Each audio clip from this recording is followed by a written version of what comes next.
I reached one that we technically keeps cards, so I didn't choose two cards. Yeah. No. Yeah.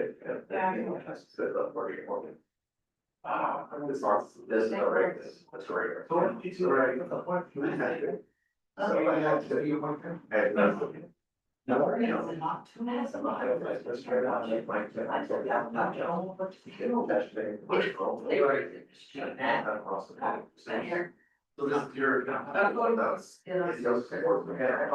But there's some get something else. Yeah. I only go about my online, or get a fun. Or.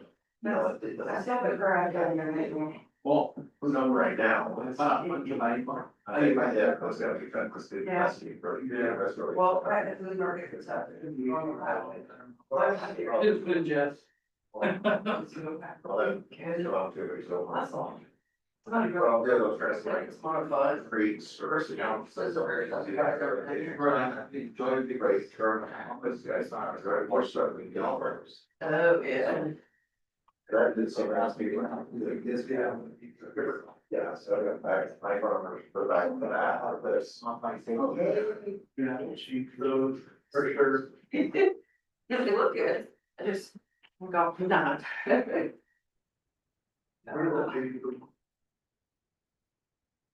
Not really can be.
It's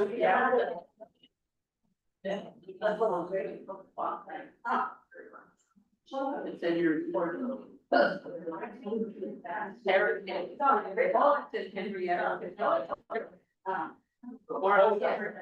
right. Yeah. It is. It is.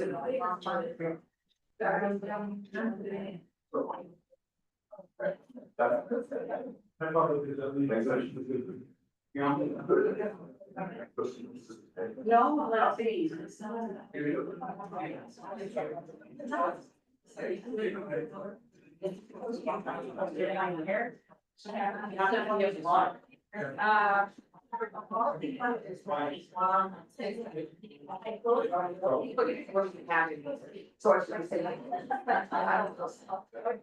Good morning. I would like to call this meeting to order and establish a quorum. Time, Leslie Ann? 10:00. There you go. Roll call, please. Madam Chair, Dr. Phyllis Martinez, Here. Madam Vice Chair, Louise Cortez. Secretary Mark Dominguez, You know I'm here. Trustee Andrea Sandy. Trustee Richard Mill. Trustee Rolando Ladrado. Trustee Rosalie Ortega. Here. Thank you. And pledge of allegiance, Carla. No. Sorry. Go ahead and read. I was forgetting. Good morning. Today is Tuesday, July 14, 2026. This is a regular session for a trustees meeting of the Luna Community College Board of Trustees. Notice of this meeting was provided in accordance with the Luna Community College Open Meetings Act resolution. The agenda was posted at least 72 hours in advance of today's meeting at the office of the president and on the Luna Community College website at www.luna.edu. Any person who requires any special accommodations to attend or participate may contact the Luna Community College president at 505-454-2500 or 1-800-588-7232, extension 1000 for assistance. Thank you. Thank you. Pledge of allegiance to Ms. Carla Romero. Now my former student buttercup. My husband was. She's not. I pledge allegiance to the flag of the United States of America and to the republic which stands one nation under God, indivisible, with liberty and justice for all. Thank you. Approval of the agenda. Could I hear a motion? Madam Chair, before the approval is made, I'd like to request that before the agenda is approved, request that we change executive session from the end to the beginning of the agenda. Okay, so right after. Where would you want it? Probably before, I would say probably before the president's report. Okay, so move it to number 11. Probably, no, I'm saying right after the minutes are approved. So number 4, right before the president, updates on president, from the president. But the updates from the president are number. Oh, I'm sorry, I'm looking at the wrong agenda. Oh, I'm sorry, I'm looking at executive. I'm sorry. Okay, let's do maybe right after, before, or right after public comment? Okay. So it's going to be number 7. Yes. I was looking at the, another agenda, I'm sorry. Madam Chair, please, I have something to add to that. It's very important, right, to the minutes. I apologize to my colleagues, I was looking at something that's wrong. So, having that said, the 2 months of executive session around limited personnel matters pertaining to the president's contract as permitted by NMSA 1978, section 10-15-1H2 as amended of the open meetings act. Madam Chair, I'd like to also add that this evaluation can possibly not take place, and I'll tell you why. As per the president's contract, it is stated that the contract be July 23rd. Therefore, do not want the board in violation of the contract, so Dr. Linder is gonna be not in the institution, I'll just say that. So a special meeting will need to be made, Madam Chair, for the record, that Dr. Linder will not be present. And the board, by the president's contract, by law, the binding contract, has to be done by July 23rd. There's nothing stipulated. It should be before. So therefore, she's not gonna be here to do that. Thank you, Madam Chair. Thank you. So back to the original, motion. To move executive session from 15 to 7. Do I have a second? Okay, Well, hello, trustee Hill. I have that thought. Madam Chair, for the record, does the state that trustee Lee is present?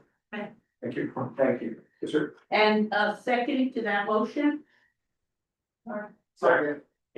The man. Where does that put Richard? I'll just put the legend. But we want to just not mess that up. Politician talking right there. Hey. Politician. Hey, I was almost. Commissioner. Almost. I believe for it. Roll call, Leslie Ann. And to approve an amended agenda. Madam Chair, Dr. Phyllis Martinez, Yes. Madam Vice Chair, Luis Portillo. Yes. Secretary Mark Dominguez, Yes. Trustee Andrea Sandy, Yes. Trustee Richard Behill, Yes. Trustee Rolando Medrano, Trustee Rosalie Ortega. Next item is approval of the minutes. If we could review the June 9th regular meeting minutes quickly. And if there's any questions from the trustees. I have a couple myself. Any questions?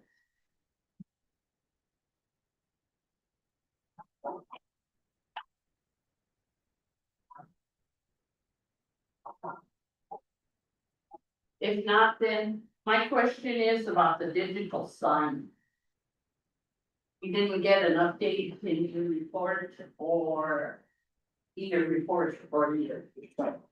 Madam Chair, Dr. Martinez, thank you for that. I did provide the week before, I thought, a report on, my understanding is that there's some issue. Okay, that's good, thank you.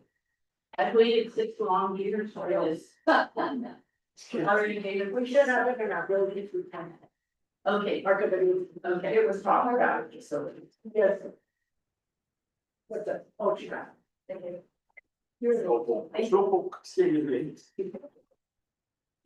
Good one.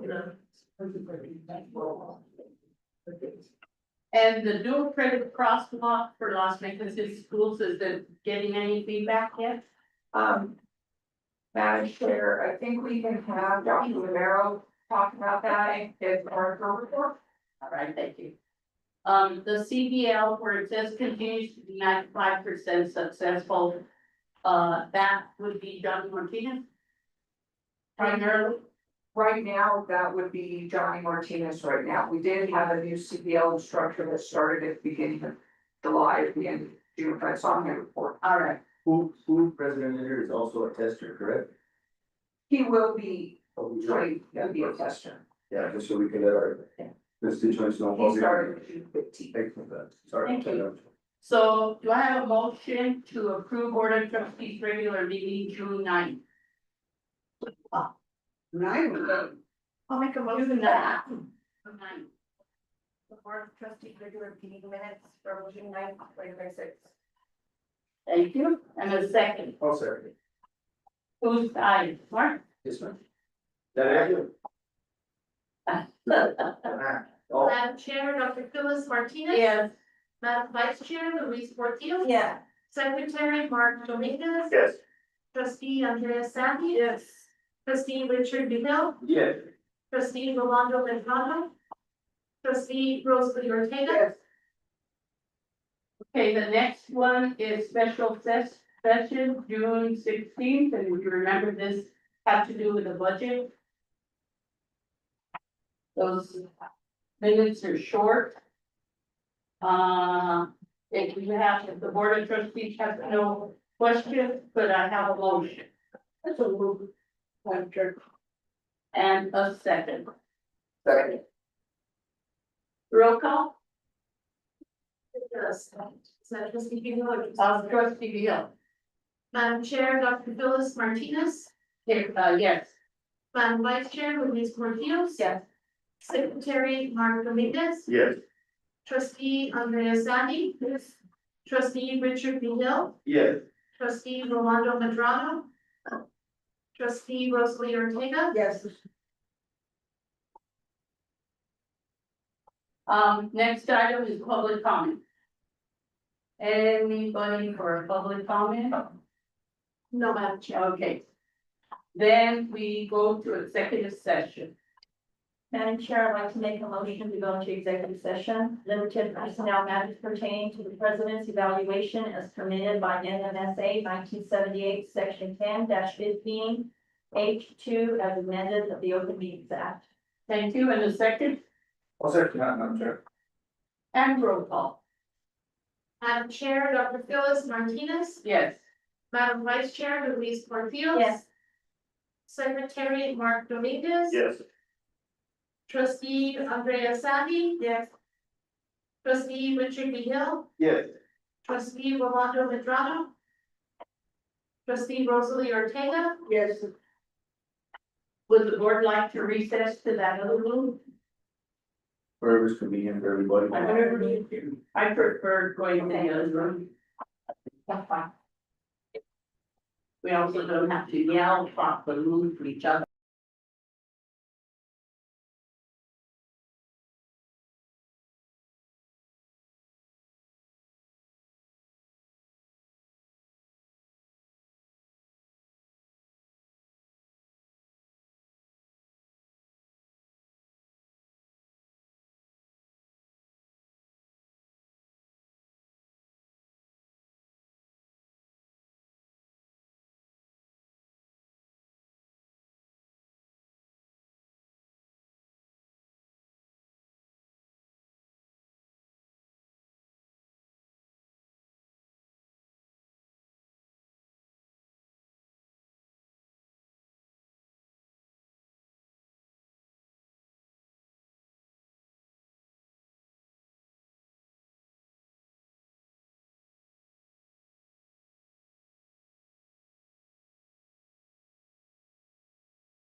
as permitted by NMSA 1978, section 10-15-1H2 as amended of the Open Meetings Act. For no action, For no action was taken. thank you, and a second. And roll call, Madam Chair, Dr. Phyllis Martinez. yes. Madam Vice Chair, Louise Portillos. Yes. Secretary, Mark Dominguez. Yes, Mr. Yeah. Trustee Andrea Sandy. Yes. Trustee Richard Vino. Trustee Rolando Medrano. Trustee Rosalie Ortega. Yes.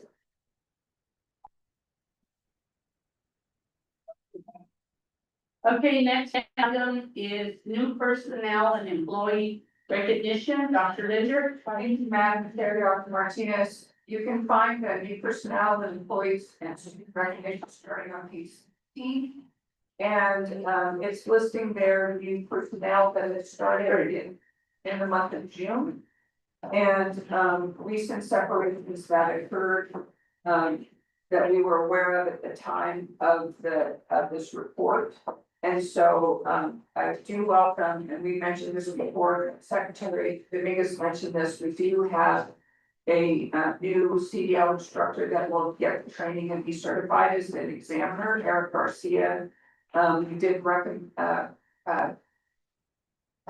hire new custodian Brady Makasobo. He's done a great job. He's assigned to the administration building. We do have new people that have been working with the Rough Rider Mentorship Program and then the facilities. Jose Sanchez, we're happy to welcome him. And we did hire a new baseball coach. And I have been signing letters of intent for baseball players over the last several days, and so that's very exciting. Dr. Shields did conclude, and I thought we separated this, I thought we changed this, but he actually separated as of June 30th, not June 18th. And then we're sorry to lose Terrence Garcia and Tanya Giddings. Just a couple others that that worked on at this time of this being put together. Dr. Romero and Michael Montoya have also submitted their letters of resignation. So we do have key positions that need to be filled. And I am working on those, so I can answer all those as well. So if you look at page 17, I really appreciate all of the different directors putting in the shout outs and the recognition. Even though we're in summer, I keep having people in the community ask me if I have to work in the summer. And I assure them that I do have to work in the summer. And so I do have a lot of great things. The car show was a great success. So thank you to Mary Frances Bibb and Michael and all the people that worked on that.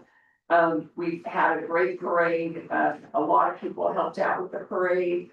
And we had a great showing in the parade, and it was nice to partner with the trolley, number 11 trolley on that. And Amanda Nelson took some great videos and posted those as well. There's a lot of work that's been done on the website that's scheduled to go live on August 3rd. And Jeff has also been working really closely with Amanda Nelson and Tanya on that effort as well, before she left. A lot of work in the finance office done by Rosalie Cruz and Luis Ciabaca, getting caught up on things, finishing up on the audit, handling payroll issues. And so I've been working with them fairly closely in the last couple of weeks, and I appreciate all the work that they're doing. Assessment Academy, a lot of work's been done with that. Rachel and Gloria and Michael and Dr. Romero, for the Student Success Improvement Plan. That was a lot of work that was accepted by the HLC. We've got a lot of work on workforce development, and so shout out to Director Torres and Cassie Behill that have worked on that, and Jean Martinez, who's working on the next levels of the funding for LANO. Human resources, we've got shout outs to Kaylin and Karen who have been helping out. Karen is actually a contractor that has been helping out while one of our other employees is out on leave. And so she's really stepped in and done a lot for that.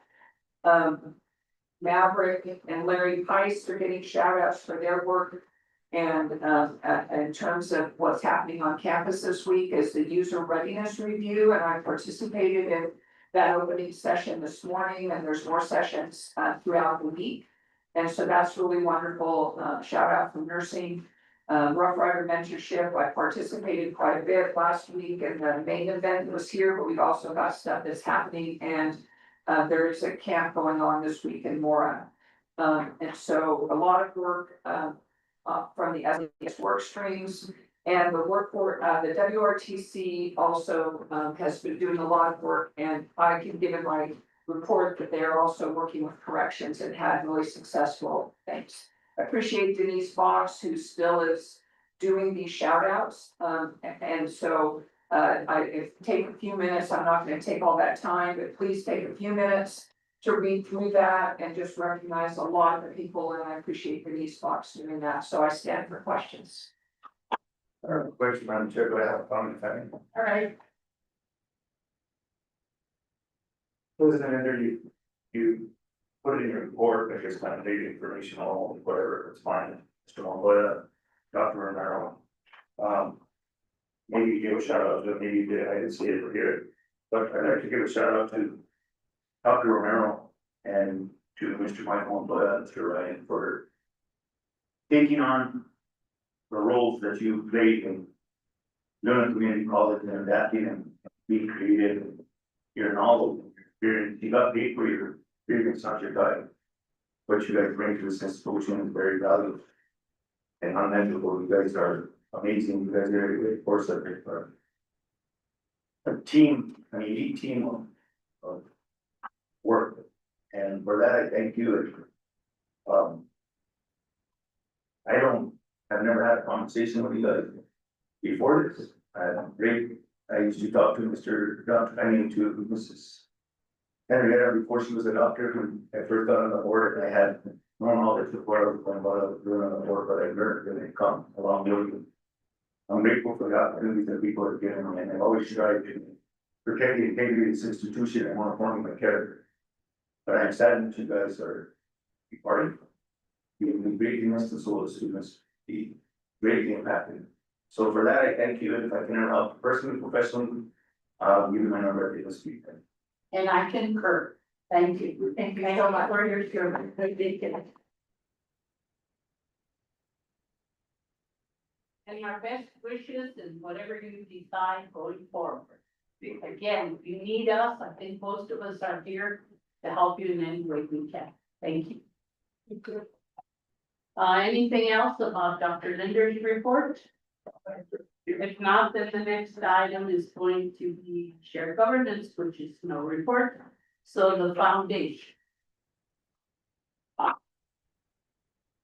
Madam Chair, I have a question on that shared governance, if I may. Before we move forward, I don't bring it back, and you guys can give me 1 minute if the chair allows it, please. Yeah. So oftentimes the board is looked at as maybe they're getting involved in it.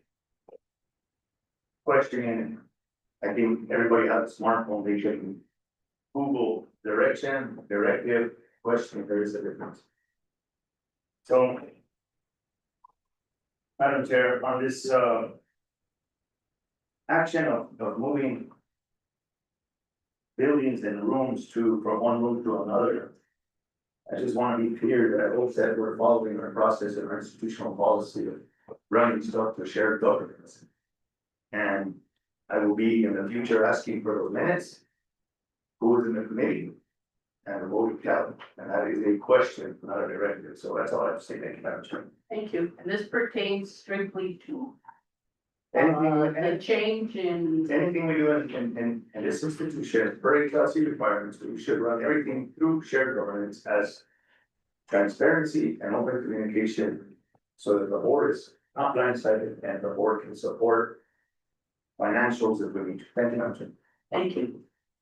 Then continue I apologize, I thank you for your time, and thank you for your as patience. per the foundation report. Thank you. Good morning, Madam Chair Martinez, Dr. Linder, and Board of Trustees. Mr. Reagan, right? Yes, I got it right today. Last time I called you something else. but anyway, we have some not so good news. The chair of, our foundation had resigned, Mr. and, Namba. Mr. Quintana, Lawrence Quintana. So Carla, myself, Sonia, and some of the executive staff will try to move forward and continue with some of the progress that we've done. We, also would like to, let you know that, we'll be serving in our roles, till December, when we elect new executive board, a new executive board. We have 3 openings right now. We'd like to fill, one of the openings with, a person from Santa Rosa and maybe one from Springer. And then we have a local position that we'd like to fill. So we'd like to ask for any kind of recommendations. Another, thing that we've done here, we had the awards banquet. We had 12 awardees from the alumni. We had 2 graduate awardees. We've also would like to thank the Luna staff for organizing the car show. We had over 131 entries, 13 vendors, and we had well over 300 spectators. So that was a great success. After some of the expense, the majority of the expenses, we raised 3,746 on the car show. So that was a great success, like I said. We received a grant for the Luna Strong of $50,000, so that we will manage that account. We're planning on increasing some of the scholarship of funds. Instead of $500 per scholarship, we'd like to increase it to $800. This is due to, you know, the monies that we're getting from Title V on the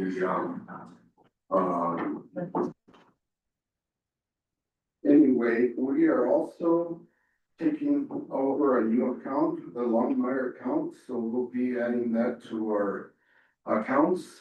So let me just clarify something real quick. Temporary restricted grants, those are the flow through that you manage. Yes. Okay.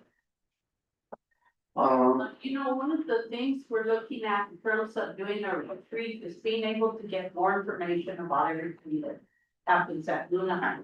You think somebody would be able to give us even a half an hour, maybe an hour, bylaws, MOU, everything that the foundation does?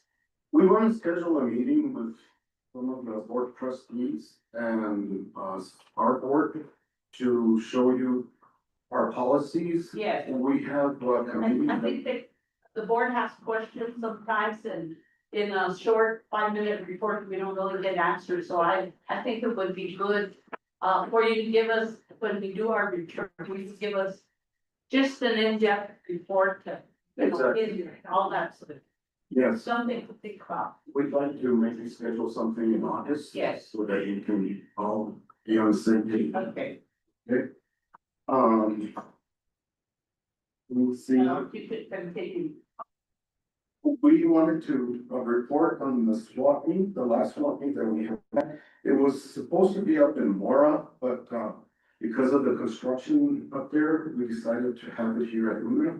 And that was also a great success. We are planning to have activities at all the satellite campuses. We're thinking of bingos and swap meets and stuff like that. One of the things that we're planning here to participate on the car shows, we've purchased trophies to give out during the car shows. The next car show will be for the Mara Fiestas. There'll be a car show in Springer in October. I think one for Bean Day and then one in Santa Rosa. So we plan to participate and help. I would like to ask if at all possible, again, this is just a question, not a directive.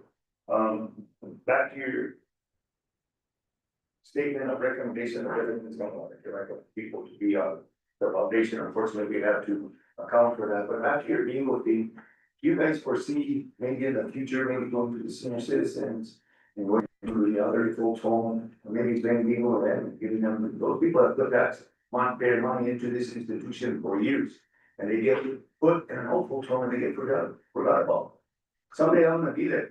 We'll bring up that at our next board meeting. We hadn't thought about that, but that's a great idea. It's simply community outreach, and maybe you can invite the board, maybe we'll do, I'd like to. Right. So, again, Madam Chair, simply a question.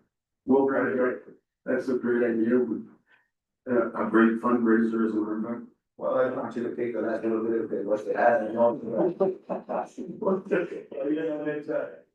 we can get some donation and, some gifts maybe from the board members, or I know a lot of people, a lot of contractors, maybe I can donate some prizes and just make it a fun event for them. Okay, that's something we'll consider. That'll possible, Madam Chair, from our contents or automatic thing, then thank you. Okay, Madam Chair, that same comment. and now I'd like to. Wait, 1 minute, go ahead. Say comment. Okay, sorry. Senior centers and, I'll tell you what, they go to them, they enjoy it.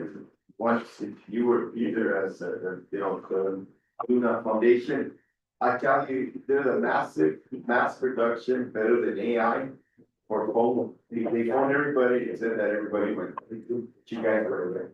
Just I just wanted to say that. All right, thank you for your recommendations. Thank you, Mr. Regensburg, for being open-minded, taking my question on. I won't Okay, interrupt you tomorrow night. that's fine. I'd like Carla to report.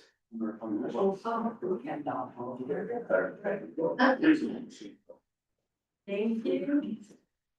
Well, we made a little change on our accounting methods, this last month. Rather than having an accountant do all of our books, we have taken on, or I have taken on the task of, doing all of our books. Thank you for that. We are doing them on online QuickBooks, and so we have access to it, now, everything, and any reports that you would like, we can generate ourselves. So it's a learning process. I started probably 2 weeks ago. And I produced this little, I know you enjoy the fund balance summary rather than the balance sheet or whatever. We can produce any of the reports that you would like. We thought you would like the fund balance summary that tells you everything, that all the monies and where they are. And so we prepared this.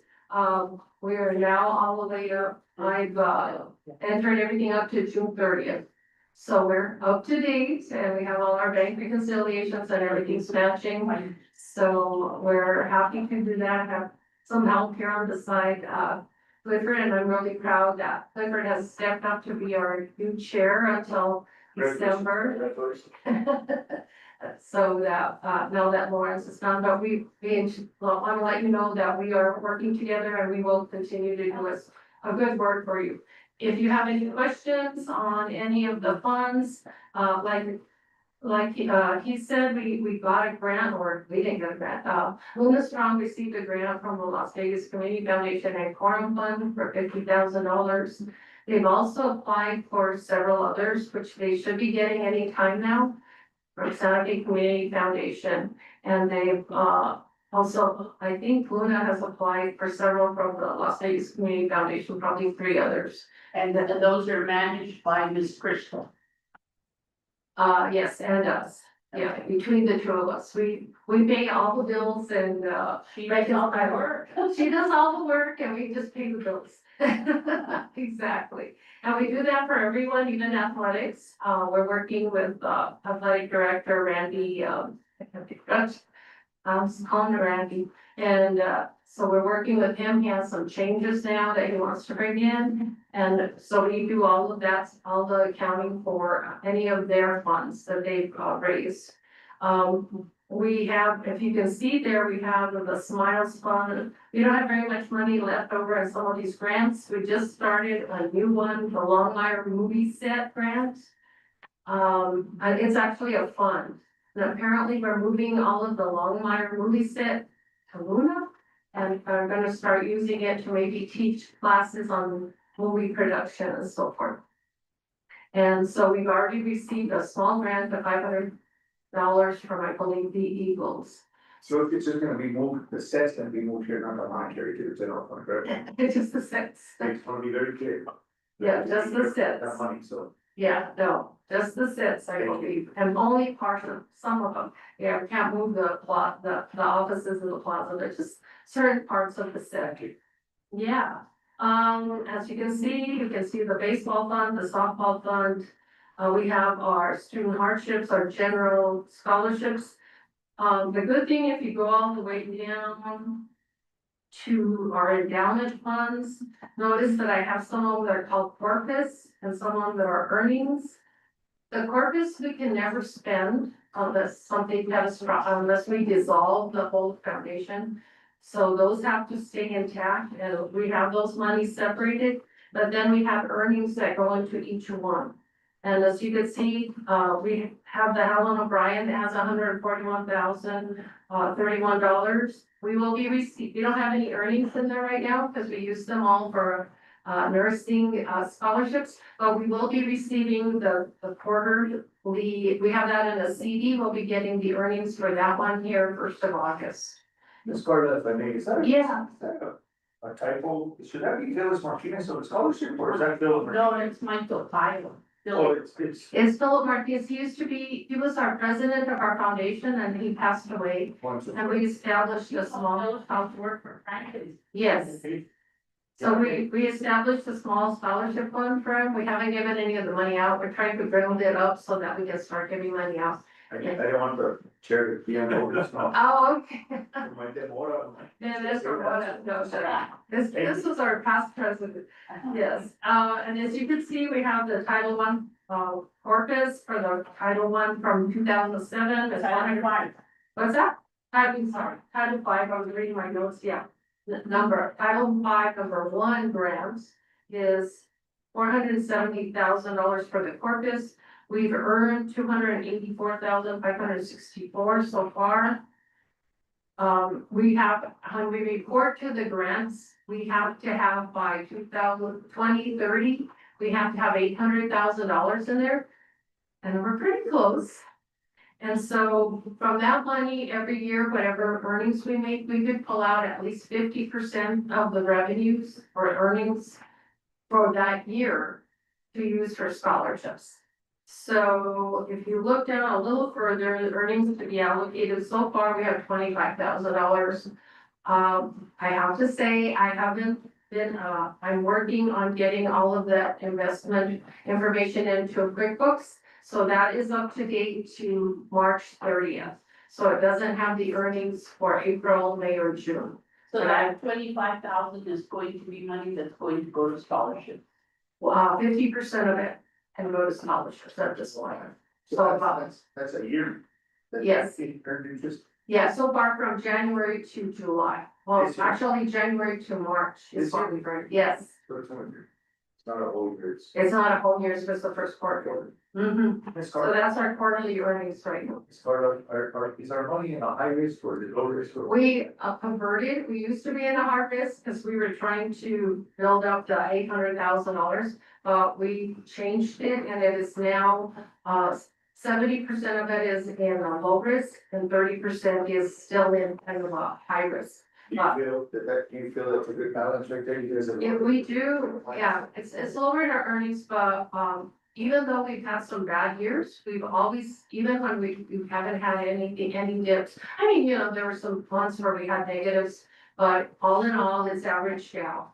Thank you. Now, what we're gonna try and do, which is a suggestion from another foundation, was that we take our earnings and average them out for 3 years before we take anything out. So we take a 3-year running balance average and only take out revenues for the 3-year average, just to make sure we don't take out too much this year and the next year we don't have any. So we're going to start that, we're going to start that running average on earnings.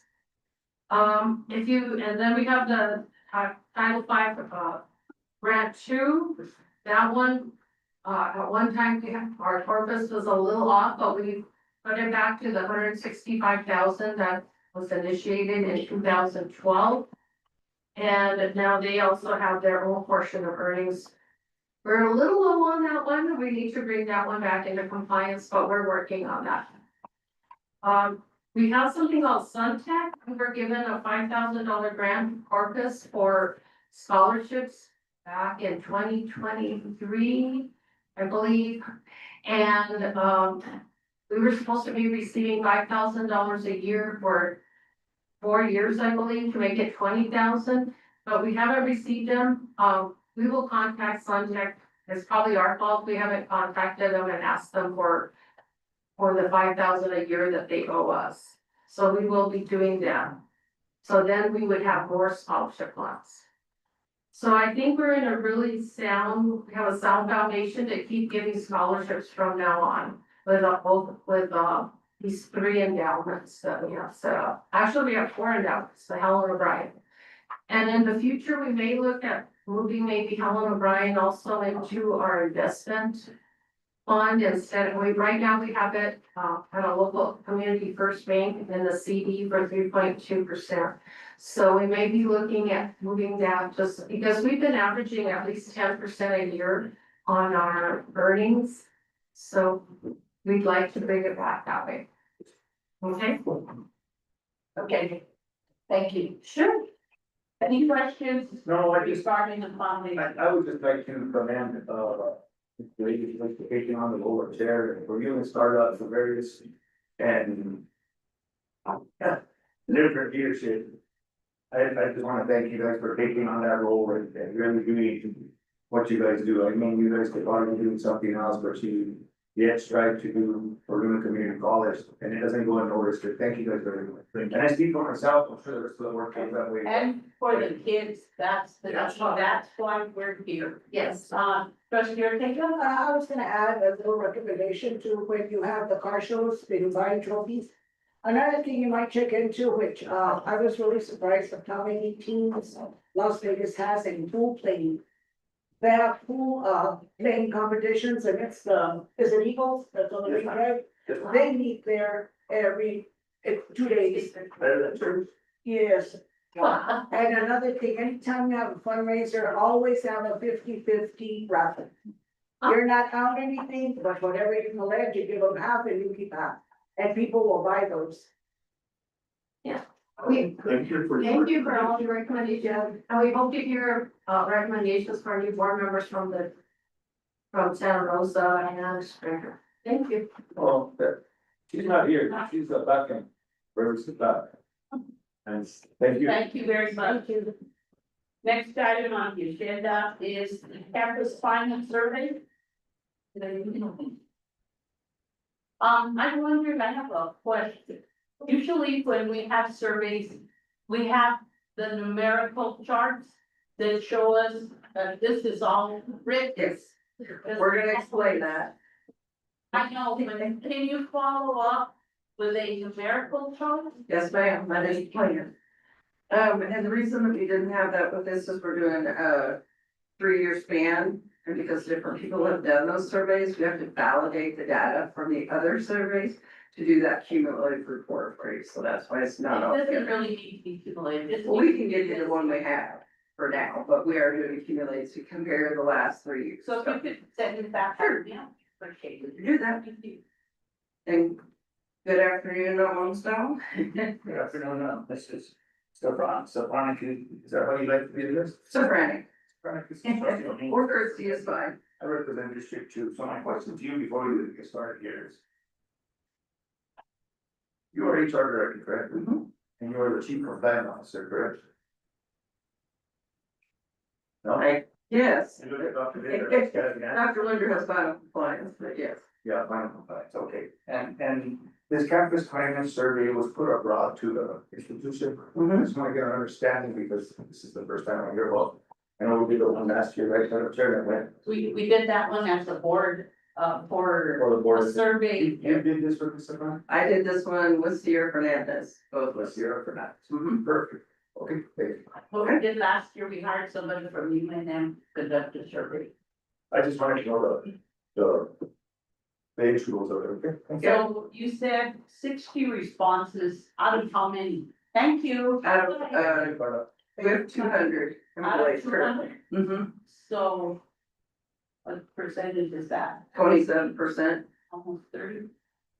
which nationwide, they run anywhere between 30 and 42%. For community colleges, they tend to have a lower response rate due to the number of adjunct faculty, et cetera. So we looked at doing that different times during the year, other than maybe in May, to see if we would get higher response rate as well.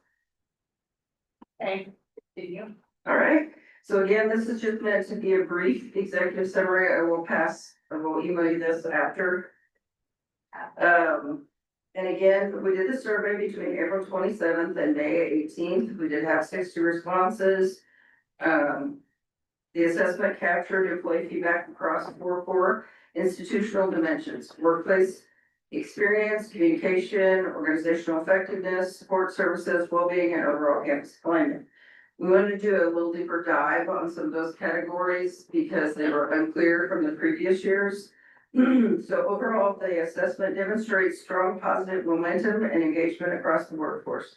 Employees reported solid satisfaction regarding workload management, resource accessibility, decision-making, transparency, campus amenities, and safety protocols. Qualitative analysis aligned with these metrics as open-ended feedback, highly recommended strategic developments in institutional communication, cross-developmental collaboration, workplace and atmosphere, and organizational direction. So again, the key metrics for workplace experience we looked at, because again, previous years did not drill down as far as we wanted to. When I first came here, I told Dr. Linder, these people wear lots of hats here. So that's one of the things we wanted to look at was workload management to see if it was manageable. So 76.7% of employees were in the category of very satisfied or satisfied with their current workload and professional responsibilities, which is what we wanted to find out if they were. We don't want to stress them out, burn them out. Resource accessibility, 73.4% of the respondents indicated they were consistently in possession of the necessary tools and resources to execute their job functions effectively. Role clarity, 83.3% of the workforce reported a clear understanding of the benchmarks required for professional success in their positions. Interpersonal dynamics.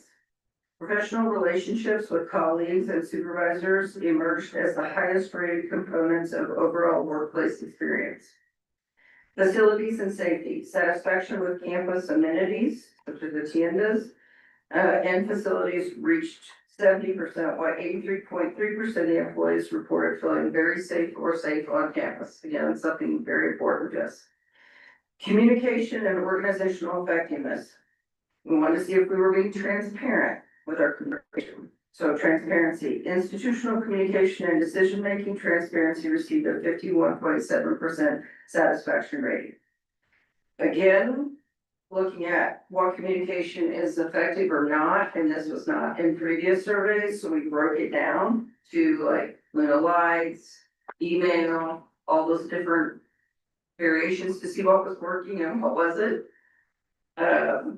So as far as transparency at 51.7 and delivery, employees used multiple communication channels to stay informed, primarily relying on email at 78.3%, followed by direct supervisors and colleagues at 66.7%, the Lunar Light at 65%, and campus-wide forums such as campus-wide meetings, directors' meetings, huddles, came in at 65%.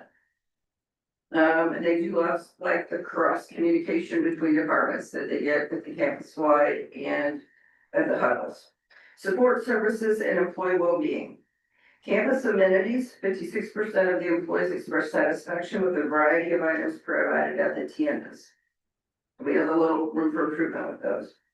Research awareness, nearly half of the respondents at 48.3% maintain a neutral stance regarding campus mental and behavioral health services, while 13.3% indicated a lack of familiarity with these available programs, which means we need to communicate what things we have available for mental health better. Basic needs support. While the majority of the workforce does not rely on institutional food services for daily sustenance, qualitative comments reflect clear appreciation for the tiendas and Luna Eats as well as other wellness incentives.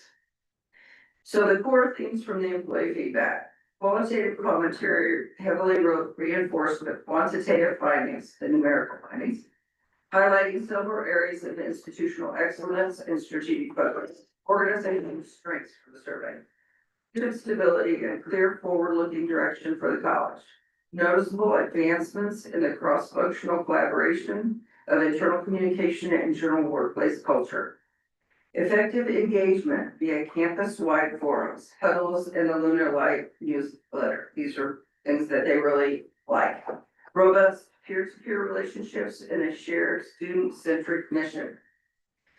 Ongoing investments in facility modernization and employee engagement initiatives. They noticed that we painted the parking lot and they're doing some other things like signing, coming forward to kind of help inform them of where things are, because we tend to move offices a little bit here. Let's see, sorry, I lost my place there. Strategic opportunities, so these are things we can improve on. Continued evaluation of staffing, optimization, equitable workload distribution, and competitive employment compensation frameworks. Enhanced operational alignment and communication across administrative divisions with specific focus on HR, budgetary processes, and workday system workflows.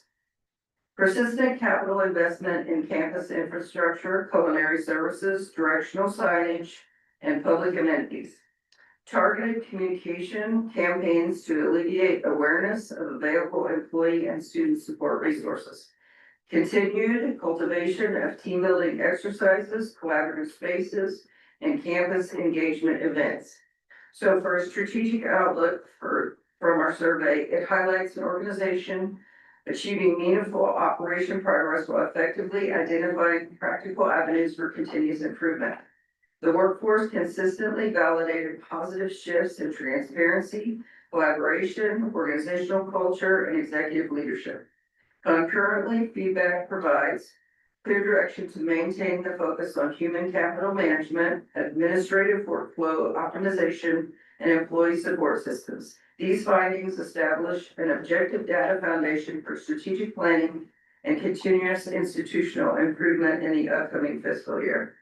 Do you have questions? Yeah, the ones I got in the beginning. My biggest problem is that 140 employees in the office. Yep. Do you have any idea why?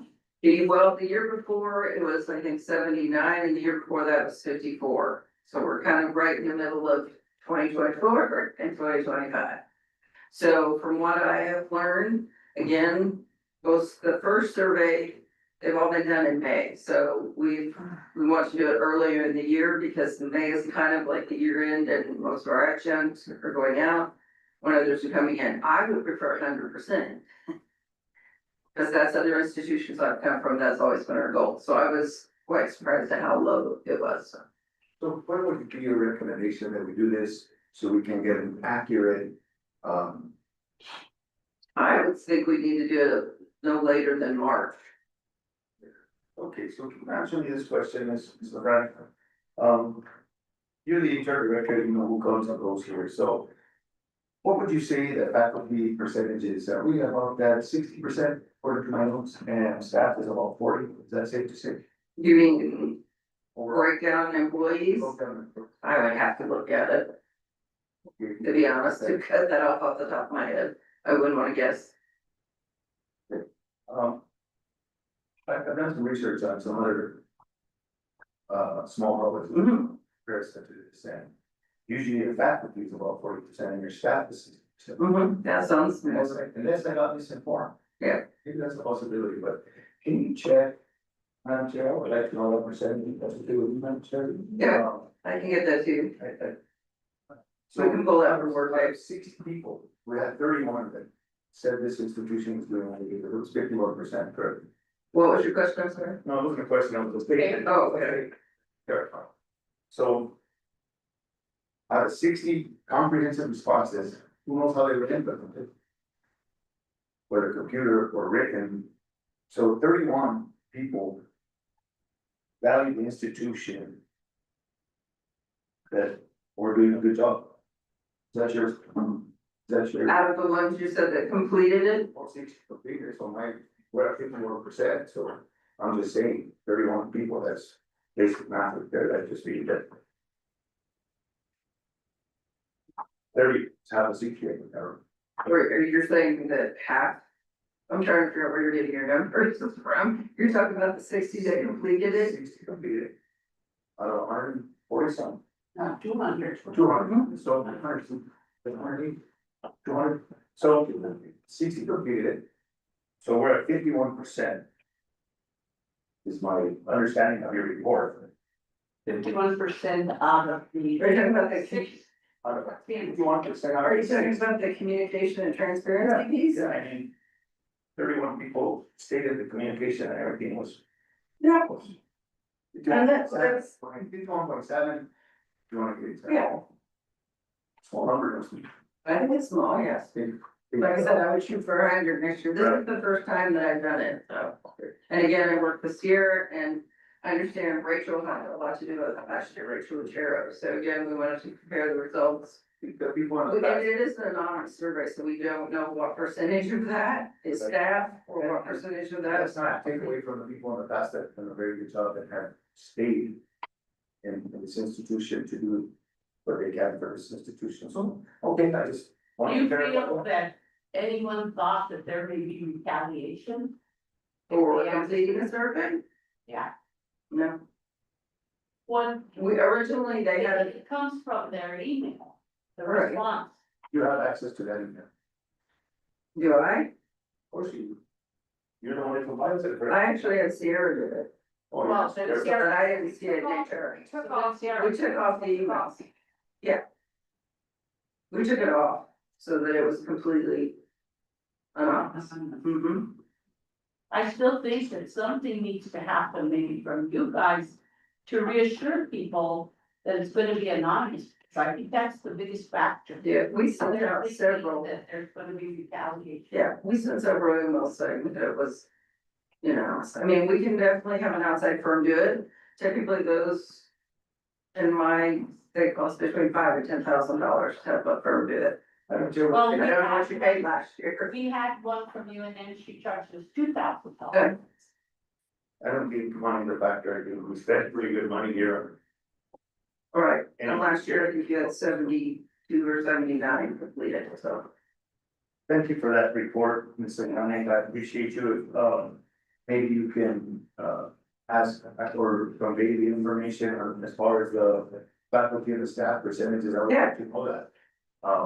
It would be hard to break it down without looking at the Just email. haven't compared to what the information that I'm getting outsourced and the time I'm putting in elsewhere to make myself a better board member, to make this institution a better. Yeah, I don't remember being broke down last year that way either on the survey, so, and again, No, it wasn't in the to survey. keep it, you know, completely secure, how would you know that without looking at their Well, you're emails? the compliance officer, so you're the HR director, you would know, I mean, you, all people are those three. All roads lead to you to hire faculty and staff, correct? I mean, but not for the survey of who would know what percentage was faculty You're or. providing the two, and you're going down the rabbit, well, that's okay, thank you, I yield my time, Madam Chair, thank you, Mr. President. I just wanna make a statement, I just want, regardless if we need to outsource this, survey or not. I wanna make sure that everybody does feel comfortable. I can't say that that's not why they didn't answer. Maybe the timing was not good. May is difficult for educators. It's just overwhelming, but I do wanna ensure that at least we get over at least 90% of the staff and faculty to, this is very important and, due to the turnover that the community college has, we need a better picture of what's going on here, and so we can I agree. adjust our sales. Trustee Sandy, that's why I asked when would she think what would be a better time of the year to do that? That was the question. And I think also in probably February, March. is Yeah, probably different. Thank you. I think minutes just go on. And FYI, the last survey didn't, Dr. Litter wasn't the president, it was Dr. Martin. So we had a campus climate survey last year. You contracted with a third party to do an evaluation of the president. That was Campus. Dr. Martin. Yes, but the campus climate survey has been done the last 3 years, I Yes. say. Yeah. that is not directly related to evaluating the president. Right. But it gives a picture, some, Yeah, it's an overall picture of just where we need to improve as a, this university. Thank you. Thank you, Mr. Attorney. thank you. You, complied with the time request. Next item, board of trustees updates. Yes, the executive. The first. And, in the executive, we discussed the audit. Discussed human resources, which Dr. Litter has provided us information on. Professional services contract, and I think we have a copy of those contracts in the board packet. The only question I have on the contract, and I don't know if I should ask this now or when it comes up, but there was a concern as to how much Amtrak bought it. Madam Chair, I can give you that final amount that I had mentioned at the last meeting is that I did get a purchase services contract with them and provided those amounts. However, after consulting with our finance team, we have, in light of looking at how we can do a better job of reconciliations and try to utilize Workday in terms of the reconciliations, we have asked that both Dan Travato and Melissa Martinez, we expanded their contract a little bit. And I can provide you with that information. All right, thank you. And we also discussed the student housing, we have discussed academic and student services, basically what was calendar. Facilities updates, that would be the disposal of the copiers, which is agenda item today.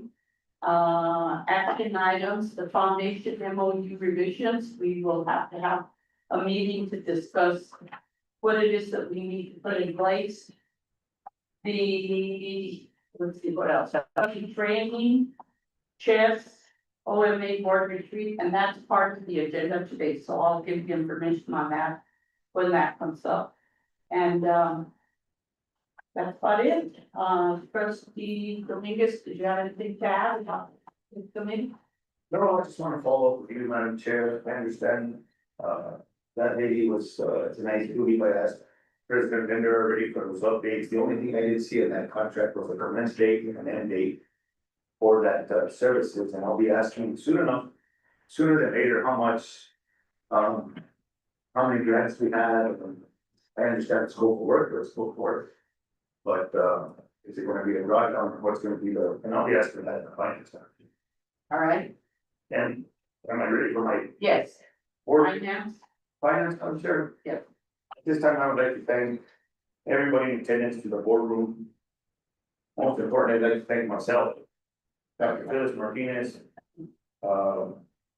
Richard Miguel, Dr. Carol Linder, Ms. Rosalie Cruz, Ms. Luisi Baca, Mr. Justin Garcia. Cerise Sanchez, who was there in Zoom, and of course, last but not least, Ms. Jessica Duran. I was gonna say. Sometimes you save the best for last time, Terry, come on, give you some.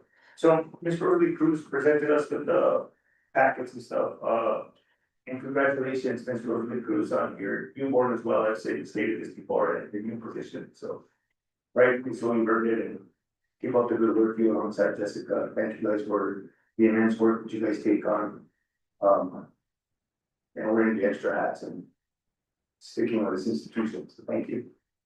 Our treasury fund balance is at 7 million as of June 25th. We have 2.68 in operating accounts, 2 million in Community First Bank, 1.5 million in Southwest Capital Bank. Our cost is already given a tax graphics on it, and it's there for your reviewing. Student receivables, net outstanding receivables is 1.5 of 1.38 over 180 days. Accounts under review, the accounts are there, collection notices will be issued. And appropriate students with their erroneous checks, and let me. Touch on that subject there for a minute, the community college. Made an error and sent out some erroneous checks, and it was asked by the finance team. That can be delegated, I believe President Linder has also stated there's still going to be a finding. Possibly in our audit, possibly not, but,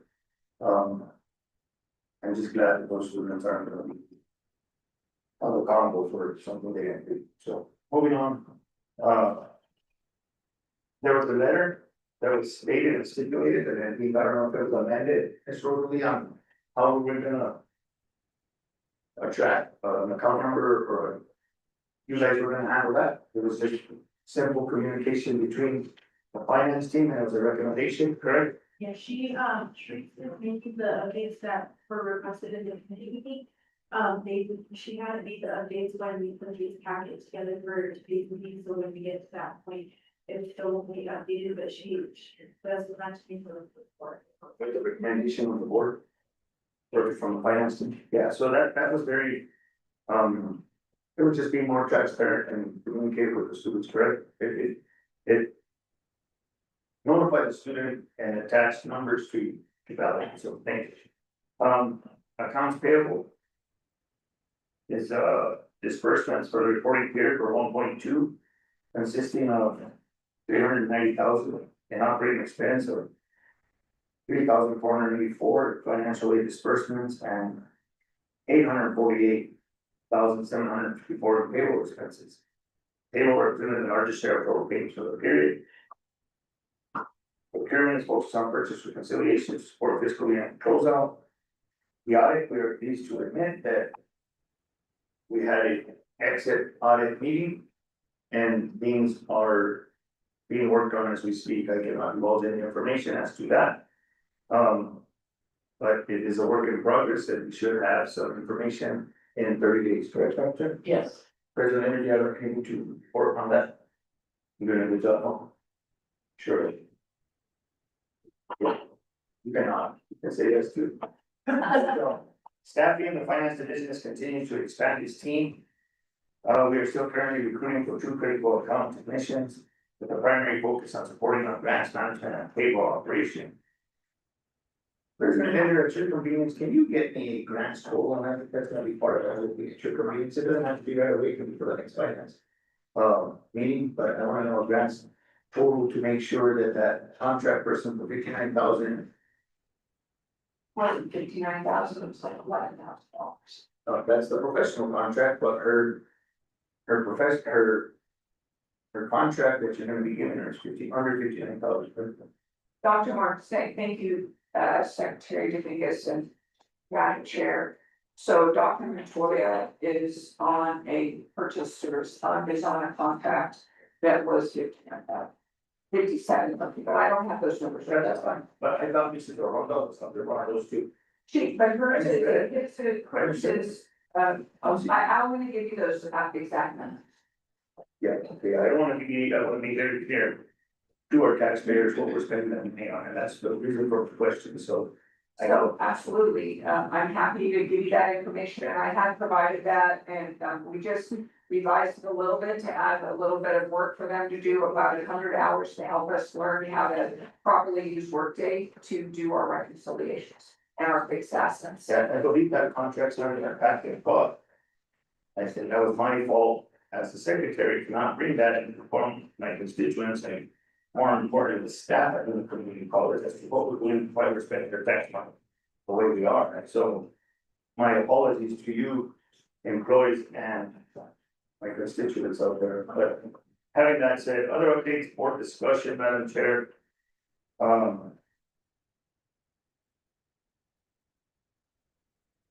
We inquired at the committee about the full process to move equipment, date and time. Chris Garner, it'll be brought forward to this board, whether you guys wanna have them virtual. For the audit exit or not. I'm sure there'll be a credit card for incoming votes, or they'll be providing a PowerPoint for it. Madam Chair. Yes. And the reason a PowerPoint wasn't given at the exit audit is because most of the gallery issues I can't get out, so it has to be, turned and done. We can't. Thank you. Thank you, Madam Chair.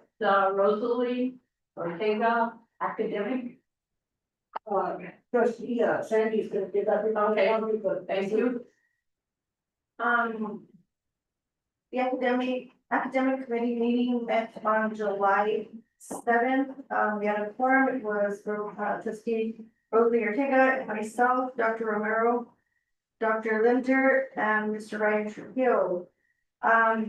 We had an increase, we got the final summer 2026 enrollment, which was an 8% increase from last year. We got a current, up to that date, July 7th, fall enrollment was 30% more than the year before. Our nursing cohort accepted a full 30 students.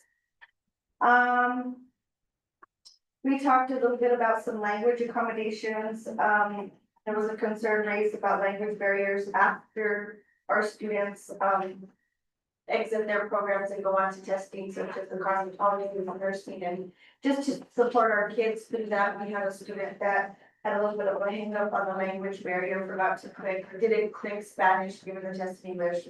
So we're gonna get a little bit better on supporting them through that.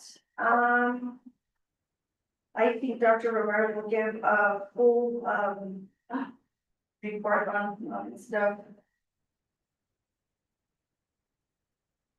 But I think that's pretty much it. We announced the time and location of the next meeting, which is August 4th. Well, it's pretty much all we had. Dr. Romero will be able to give us in her report the rest of the. Thank you. Any questions? Not for me, anybody else? Thank you. Then the next one will be the facility.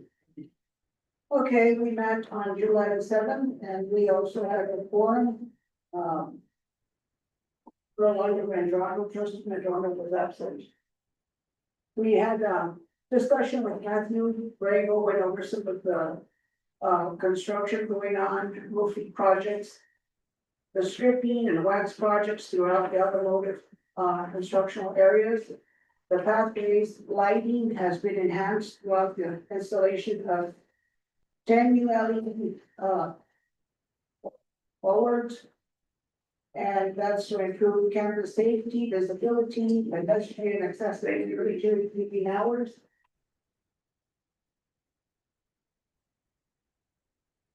The ongoing construction is campus roof replacement. We have an overall project, 95% complete. Progressive roofing has completed the ITC cafeteria roof. Work on the SBDC building is complete. Waterproofing efforts remain ongoing on priority areas. New roof for welding is 40 to 50 years old. Capital outlay projects are HVAC upgrades in the mechanical and control installation 99.9% complete. The general studies building, mechanical and electrical plants have been finalized with Honeywell in coordination with the Luna Community College staff. The New Mexico Higher Education Department has approved the projects. Final engineering is nearing completion, landing September, installation within 30 days. North Central New Mexico Economic Development District will serve as the physical agent. Allied Health building renovation. The project remains in the planning and design phase. Engineering assessments and measurements have been completed. Final cost estimates and scope confirmation are anticipated by July 2026. A walkthrough with Franken Construction on 7/7/26. The nursing simulator renovation, the project remains in the pre-construction phase. Engineering cooperation source repeated. Focusing on mechanical, electrical, plumbing, integration and code compliance. And New Mexico AGD has conditionally approved the project. Reconstruction planning was started. The digital sign installation. I'm listening. Our sign. I was gonna respond with. Our digital sign installation is today, tomorrow, and the next day, 15, 16, and 17 of July. Other updates, let's see, emergency housing. Committee did not approve through LCC, was not appropriately in position for housing approval. Budget was not approved and corrective action plan not approved. What else? Did not agree on the nodule due to any temporary and concern of quality. Also LCC should partner with New Mexico Highlands University for housing, working with Decker for higher prefab quality housing options and the slab on-grade. LCC is signing a MOU with New Mexico Highlands University for housing. Announcement of the next meeting, which would be August the 4th. Any questions? Yes. To add? So the, let's see. Have they returned the MOU from pilots? They did, okay, then your report it said it hadn't been returned. Not this report, the weekly, wasn't it? My weekly report said that we executed the MOU. Oh, there you go. Anyway, the other thing I would like to point attention to is the minutes. Okay, on number 2, it says trustee Andrea Sandy voted for the agenda. Yeah, number 3, it says trustee Andrea Sandy motion to approve the agenda. And then on number 7, trustee Andrea Sandy motion to approve the agenda. We only needed to approve the agenda. Not 3. And so I think it's supposed to say minute approval on number 3. And I think it's supposed to be adjourned, number 7. What you're trying to say, I draft, yes, Okay, so what you're trying to say is you're promoting out your spirit. I have a problem with, You don't have a and problem. let me tell you, I love this person who took the minutes, very much a wonderful person. Just needs to be a real wonderful, thank you. Yeah, that one should be next. We wanted to make sure we checked all the ones. For agenda. Oh, never mind. Okay, next item, next item is Brown. Got you, I got Next item is, board training. Okay, so I got a response from one person who said they could facilitate a retreat. So I'm going to give you a draft of the copy of what they would like for you to look at, and I'm going to give you some information with you as to what I think we need to do. Madam Chair, So, Madam Chair, yes, so if you have facilitated here, what's, the actual cost, what is gonna be it's teaching? there, And it's all there. what benefits us and our students? So, It's gonna benefit the students by, this is a board retreat by training us to better be able to handle our positions. Okay, so at the bottom, I wrote this because these are the topics that the board members have been asking for. First of all, OMA. Next, board roles and responsibilities. The third one is chess and workday. I think we need someone to be able to present all of this complexity because we get a little bit of feedback here and there on what's happening now. We really thoroughly do not understand that, so I think we need someone to be able to present exactly what chess is, workday, how they work together, etc. Number 4, I thought we should have HLC. I think that we still don't understand exactly how HLC works, and I think that Sierra can do a great job. Yeah, she works for CHES, right? She's the, no, she's the, Sierra works for us, yeah, she works for us, but she works for HLC. as well. She works- She's the liaison, right? Yes, she's our PA, yeah, but she works only for us. right. She works for the, okay. Okay, number 5, somebody had suggested somebody doing a presentation on capital outlay, how it works, and on fiscal stewardship. So I think I could probably find somebody to be able to do this. Okay, Robert's rules, I think we just need to get copies of books for everybody, that would be good. And number 7, I think we need, as I mentioned a while ago to Clifford and Carla, something to do exactly how the foundation works, about the budget and that sort of thing. So, are there any other suggestions from the board? Go over here, 1, 2, 3. Yes, because we're, okay, the first one is OMA, OMA. Open Meetings Act. And the attorney could do that. The second one is board roles and responsibilities. And at the very beginning, when we took office, we had Virginia, a board member at CNM, she did a presentation, so we. What was your presentation on that, Chair? Board roles Board and roles. responsibilities. Yeah. She served on CNM for quite a number of years. Okay, the third one was chess and workday. And I think somebody from their organization could probably do a presentation. And you got number 4, HLC. Number 5, capital outlay, fiscal stewardship. And number 6, the foundation. Madam Chair, I think what we failed to meet, since January, I don't know what the last date was, but I think we should also have a sexual harassment. Okay, And the attorney can do that as well when he comes to the open meetings act, it doesn't have to be a separate. and this will be a 2-day retreat.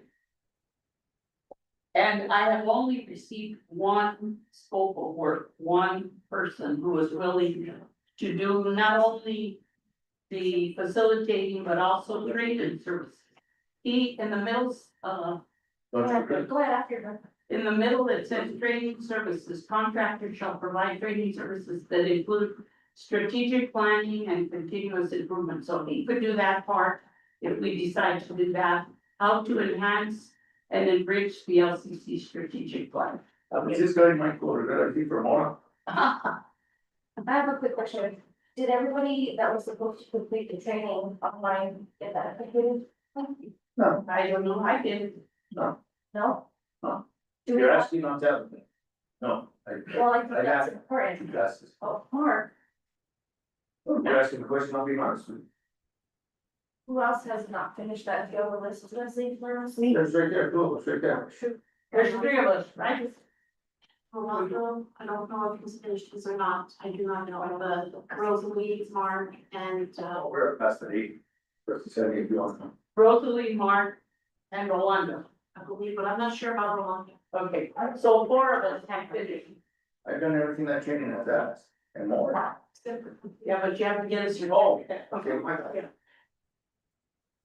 Okay, so, but the problem with trying to include this in a retreat, It's OMBs on there and some of this stuff, so that's why I was.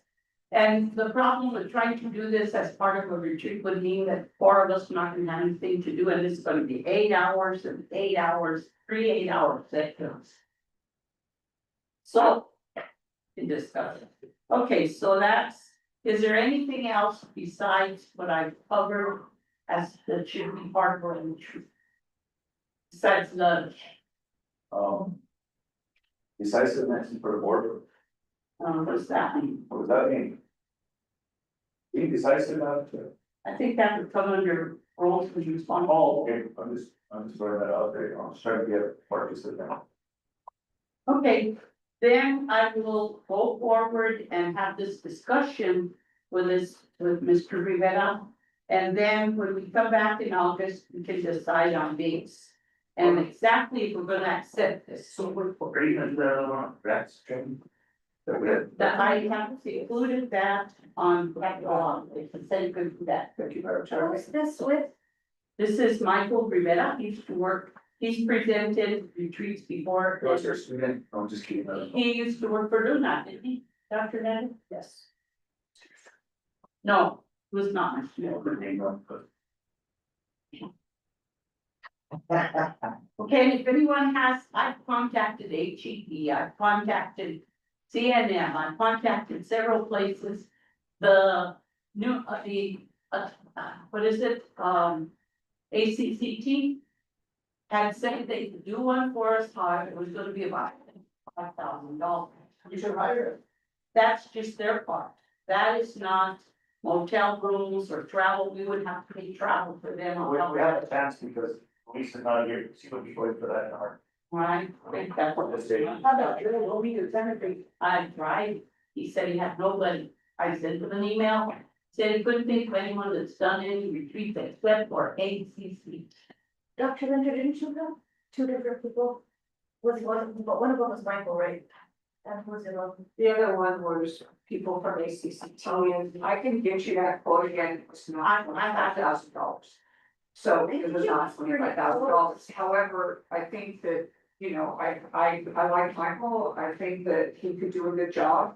ACCT, I think was, I don't wanna say without looking at those numbers again, but it wasn't $25,000. Maybe 5,000. I thought it was travel. 5,000 a day per plus travel. Plus, they would not be able to do all of this training, so we would still have to hire these people to do the extra training. Checks, somebody on checks. Probably pay Sierra's accommodations and travel. For sure, the attorney's gonna charge you. So on top of the 10,000 and the travel, we would still have to pay for rooms, of course, lunch, of course, and these people to do presentations, because these are New Mexico specific. Or Luna specific. Okay, so something to think about, it, we will put in this on the agenda. With a completed, maybe for the agenda for August. With dates, etc. And a complete scope of work contract. He said he won't even do anything without looking at a contract. Okay, next item is board technology. And we're talking about the computers. So they would be 1,100 each.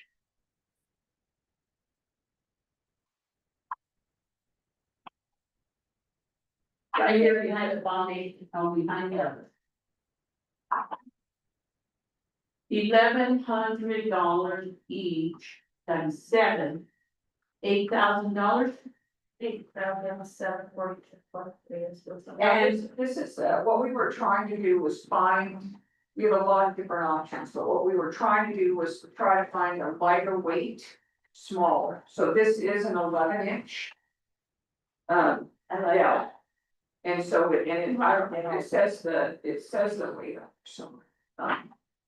But it is a lot smaller than the ones that were, that we have been using standard, like what everybody else there has here, are 14-inch. And so that is what that is looking at, and so the question is. Are people set with us purchasing those for the board? The question I have is Microsoft Office is gonna be included, not just 30-day trial. No, it will include Microsoft. Okay. And then we have to have the administrator set it up for us. Okay, so consensus? And Well, these are for the purpose of what? For the we board. Print out the board, agendas and stuff? yeah, you want to. Yeah, You read your minutes and then. No, we have not proposed any change. No. For what we're doing, but it is, I think this will provide you with a computer. A place to check your email, I'll tell you what, how much is Do it? your trainings. No. You guys are still moving forward on that issue for the board? You guys still pursuing that issue? What, HED, we're required. No, not to get computers. No, That's no, what? no, we're not talking about that issue where we would have to do everything online. No, that's out of the picture already. That's out of the picture. This is just computers for us to be able to use. You can bring it to, trustee Hill had a computer there a minute ago, trustee MC had a computer. This would just be computers for us to use as the board of trustees. Read our email. so Look at. what you're asking too, I think it's only fair that we do have a program that some of us can utilize and that's what we want. I would love to. Not have all this. I mean, I already access it on here, but I would love a place to take notes and stuff on the site like we discussed. So I know that you guys, some of us want it, some of us don't. I don't know if there's a way. Just get it so some of us can utilize it. Computers, I'll support that, I think the software, sorry. Okay, so that's a decision to be made in the future. Right now, the decision is only go ahead with the purchase of these computers. Do you have a yes or no? I'll go with majority. Okay, I say yes. Rosalie? I'm old school. Yes or no? I like the paper, so. Yes, you want a computer or no? Do we want to, just to clarify? If trustees are not gonna use the computer, do you want us to not purchase you a computer? I will use it. No, so do you want us to purchase? Sorry, thank you, Madam Chair. I think that, we do typically provide a computer to the trustees. And so, however, and then people were given laptops in the past and some people have them, some people don't. Trustee Hill is using one that was issued. I know that trustee Sandy was issued one as well. No, I thought you were, you wanted a different one, but I thought we did offer you one in January. I think, yeah, and I have my own. So what the question is that I would say that we're happy to do it, but if you're not gonna use it, I'm just saying that do we purchase them if you don't think you're gonna use Well, them? why don't we leave it up to each individual? Well, that was my recommendation. yeah, I think that. I'll vote with Alice, if we need to upgrade, I'll upgrade, not a deal. I want a computer because right now mine is personal. Anyway, I want one, just for the record. Do you want one? I think it does. I have a computer up here. I think I don't care what they're doing, it's okay, and Rosalie? And I will, you can be fine, I purchased it. okay, You should So- think about. so 3 for sure, I don't know about trustee Medrano and Hill and Portillo's, I think Portillo's probably mama, but I don't wanna speak for anybody. Okay, so that's consensus, individual, and I will ask these 3 people for the rundown. Next item is President's report, Dr. Linder. Thank you, Madam Chair, Dr. Martinez. My president's report starts on page 27. And so we can do that. I did bring a copy of the president's update that I did provide, if there were questions about that. I do note in my president's report that we did execute the MOA. I did report that not in this past week, but in the week prior to that. And so we do have an executed MOA, and as of last Friday, we had a finalized student contract for the students that we have now got it sent out to all the students. The coaches have provided all of that information to our student athletes, our incoming student athletes. And shout out to Denise Montoya, who got the Luna housing information up onto our website yesterday. So we have done that. We have a memorandum of agreement for the coming academic year. They will hold 65 beds up until August 1st. And then if we need more beds than that, and they're available, that's fine. If people, they will hold those beds until August 1st, but if they have the availability, they're happy to provide that with that. So I did work with the finance department and clarify what we needed to do in terms of the student accounts receivable. And I think we have a good path forward going with that. And in my weekly report, I'm pretty sure that I attached that finalized contract. So I have one question regarding the report. The capital outlay hearing, you're not gonna be there, right? I'm not. So how is that going to happen? So Matt Griego and Jeff Gamblin will be there.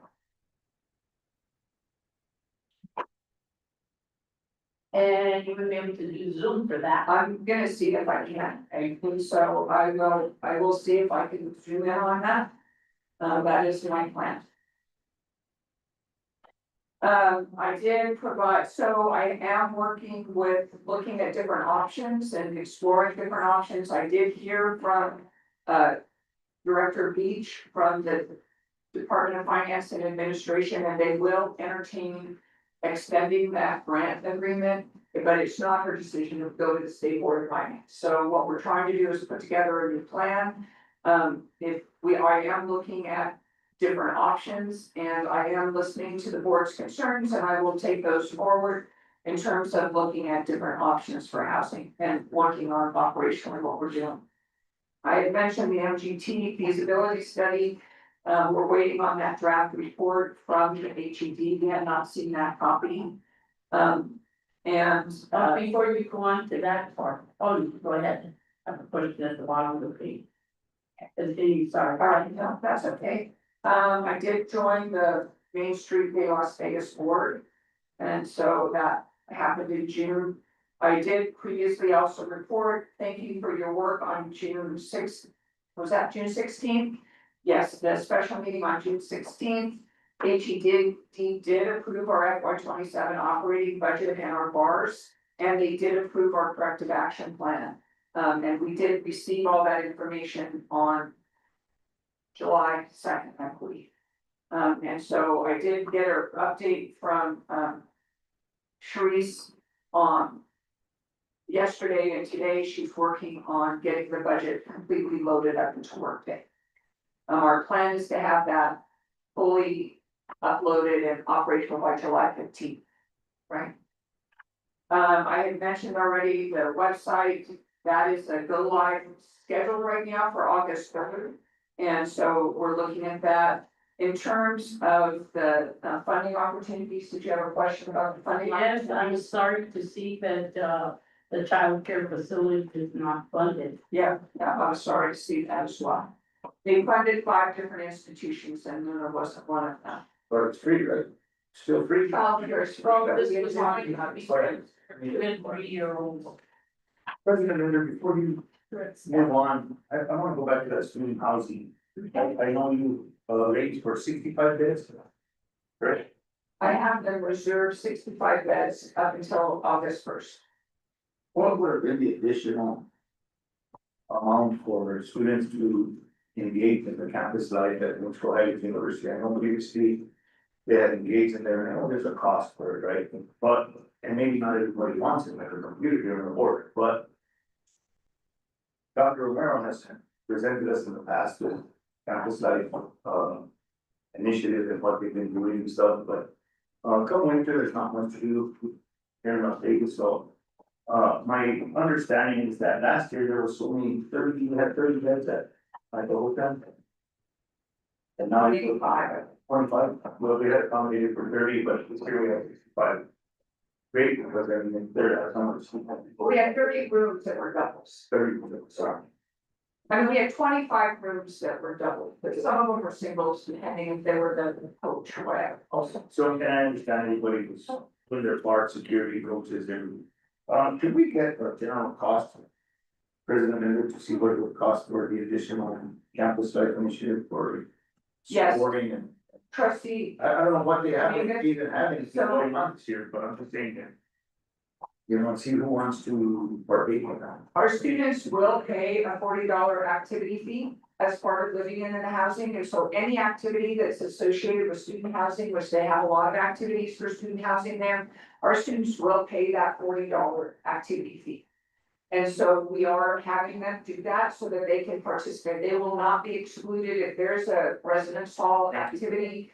They will not be excluded, and they are paying that $40 activity fee. And the meal plan's different, correct? So they use that, no, it's not, well, they have to use a meal plan with the housing. So they will select a meal plan and they're doing that. And so we do have, I think that Mary Frances has done a great job working with our student government and with campus life and trying to get more things happening down on campus. However, I can follow up with President Palea in terms of whether, what she had proposed is that we pay a set fee for all of our students to have access to activities on that campus. And so she proposed that last fall, but let me get with her again and find out what that means. Thank you, I mean. If a parent comes to us and says, why isn't our kids engaging, you guys didn't offer it, but if we offer it and they don't engage, well, that's on them, so. This is part of the contract, so yeah, it's offered. They're paying, I got it, I already read it. Well, you got it by email, Oh, and you got it now, so email. you sorry, you know, that electronic, so. because it was part of her report this whole thing. It is, I can show you, it is on the website, it's on the front page. Okay. Thank you. Okay, so there are lists of different grants, we did talk about, Treasurer Carla Romero did talk about some of the grants that are going through the foundation. And we were awarded the $10,000 grant from the Santa Fe Community Foundation, sorry. We were awarded $50,000 from the Las Vegas Community Foundation. We do have pending proposals in there. And we do have a proposal into Lano for $600,000. And we do have a proposal in to the Regional Development Corporation for $51,000. And so. We Thank did, you, Madam Chair, appreciate that. anyway, I will go over to review it and. Okay, this is great. I included some of the grant agreements that we have signed off with HED. In terms of the nursing expansion grant, we spent all the money, and grow money. Signed a grant, for the Area Health Education Center Heroes Grant. And I've listed obviously the nursing twice, how important it is, so that must be why I did that. And then we did that, recommendation. Trustee, Dominguez, I do want to point out that on page 29 of my report, And then, it did note that the Luna Leads proposal with the NEVA living system started in July and was running in December. And it does talk about the cost, and it does talk about a monthly retainer of $2,500, but there are concrete deliverables at each step of that way, and we are following that. So that information is provided on page 29 there. I don't know anything about concrete, but thank you for that information. I'm gonna call you and make sure. You do, I am the best at it, I promise. So marketing and communications, you did have, and we've heard about that already, we heard about this, I think, in the last board meeting, because the town hall was right before the June regular board meeting, we had the Villanueva Town Hall, and we did have the car show, the parade, the more community support center. And, we have done, I said that Amanda had done a great job with the parade and looking at different things with that. At the recommendation of the board, and I haven't talked to anybody about this yet, so this is new information here. We will postpone the town halls. Okay. Thank you. But I haven't talked to Dr. Romero about that, so that's new for Dr. Romero to hear.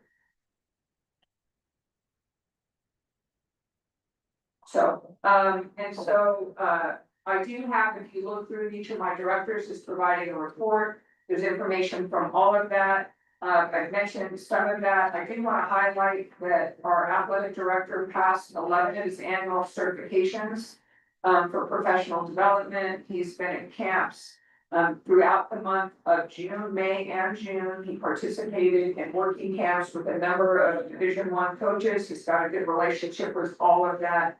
And as I mentioned previously, we have hired Chad Brown as our baseball coach. We did assign Coach Wright, Eric Wright, our director, to be his buddy, his on-campus buddy. And one of the things that Christy did mention today is that for onboarding, this is something we've talked about for a long time, is trying to get for new employees, assigning them somebody that if they have questions that they can go to and just try to have a buddy when you start. So that is something that we're looking at. We did get $82,000, $82,961 from the higher education department in addition for our athletics. And so that's like the third to the last bullet. And so we did get that. We submitted a statement of work and we got it. And actually now I did get approval of that this past week. So I have one question about, what's the status of the bus that we bought, because it was used, but it was good condition, and now. So the bus is not currently in good condition and it is not currently running. And we haven't made a decision about what to do with that. We purchased that bus for, I think, $24,000. Director Chavez did get a quote for replacing that engine that I think was about $73,000. The engine now, first stuff. And what was what? First, ECU. Well, it was the board and now, so we haven't made a decision on what we're going forward with that. And so I think that is something that there was damage that was done to the bus by rodents. And so that bus is not currently operational. We have to make a decision going forward. And I guess Director Chavez has made some recommendations on that. And I just haven't had a chance to get together with athletic department and Chris to figure out and bring a plan. My state, why? So I'd like to ask you a crazy question, and the bus is still in town square. So I wasn't talking about that bus, I was talking about the coach bus that's over by athletics. Oh, it's The here. one that we just bought. But the bus that did, or well, I don't remember what was wrong with that, it was in Taos for many months, but I don't know if it's still there, but I will find out from Director Thomas. We've been served or certified return receipt mail letter that we put a lien on it because there hasn't been any movement on the bus and we're getting charged storage on that kind of facility. I will find out. I would like that because, and I'm not giving you a directive. I'm not giving you a directive, I'm simply questioning that if we're getting charged storage, we need to make the means to alleviate that charge of $15-20 that you're putting the charge every day. Now, the tow business, unless it's covered, they can charge $20 to $25 a day. If it's uncovered, it's $15 a day. Is this two different buses we're talking about? It's not, Yes. it's not. So thank you, Representative. I'll get an update on that. Thank you. So right now we have the buses out of, And neither were for. I'm not, I don't know, because my understanding is that we were gonna get the bus back from Taos, but I don't wanna speak that I don't know for sure. So let me find out about that. Is this a bus that carries our athletes? It's not. Oh, okay, is that how we get it? Sorry.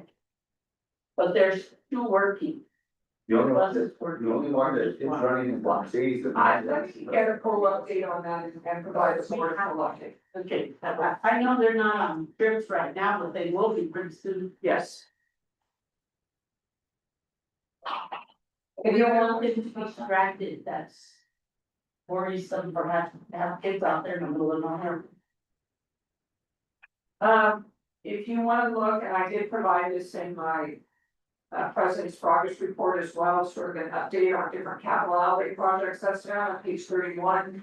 I'm happy to answer to the best of my ability on any of those projects. There is a report out from, I think it's a great idea to have an update from the work that the HLC from Sierra at the retreat. I think that's a great option. There's a lot of work that's been done that Dr. Romero and Sierra have been working with our directors on assessment and preparing for that comprehensive visit that is in November of 2027.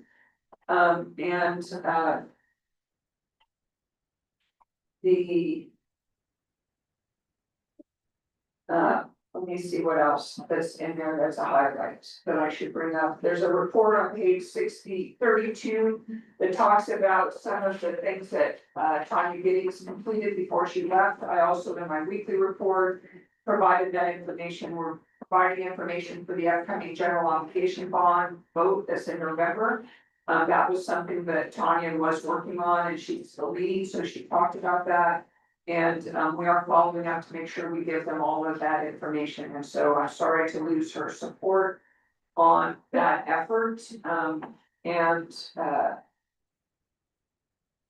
I mentioned this a little bit earlier as well.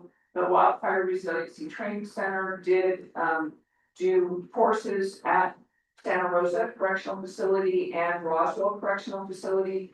And the Department of Corrections is very, very interested in doing more these kinds of trainings.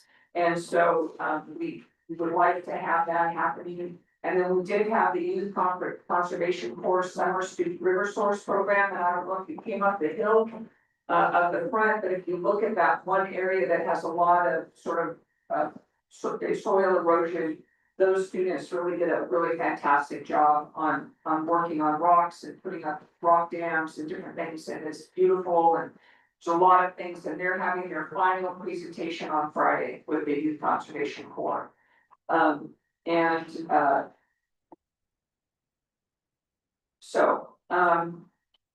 Anyway, we do also have an agreement with the International Association of Fire Chiefs and National Wildlife Coordinating Group. So a lot of positive things happening with the WRTC. And I stand for questions. I think the athletics is be commended, they achieved a lot. And probably the wildfire, they're busy. They're busy. Just. So They've done a great job with it. They've done a great job with the Youth Conservation Corps. Those students have done a great job. So all the rest of the students that are contributing to doing the community college, whether they're getting a GED or getting an extra degree, the matrix of it is, a joint effort, so thanks and kudos to all the students that had to, wanted to come to Newman Community College and had desire to get a certificate from here. Thank you to all of you, but this is my house, so. Thank you, I'll give you one time. Okay, so any other comments?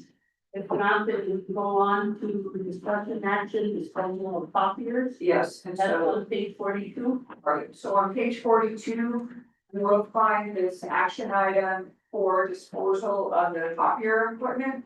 And there's approximately 45 copy machines and, that are just north of the athletics facility, that were left by the previous contractor that are no longer operational, not really worth a whole lot. We've looked at two different options for trying to dispose of that. The first one is that capital scrap will come out and just pay us a certain amount per ton. The other one is Iron Mountain, which we have used for IT equipment and different things, and in that case, it was $28,000 to remove that. So our recommendation is for the board, the recommended action item is to approve the authorize the sale of that capital scrap, and then we would recover that as for the quote, $120 per ton.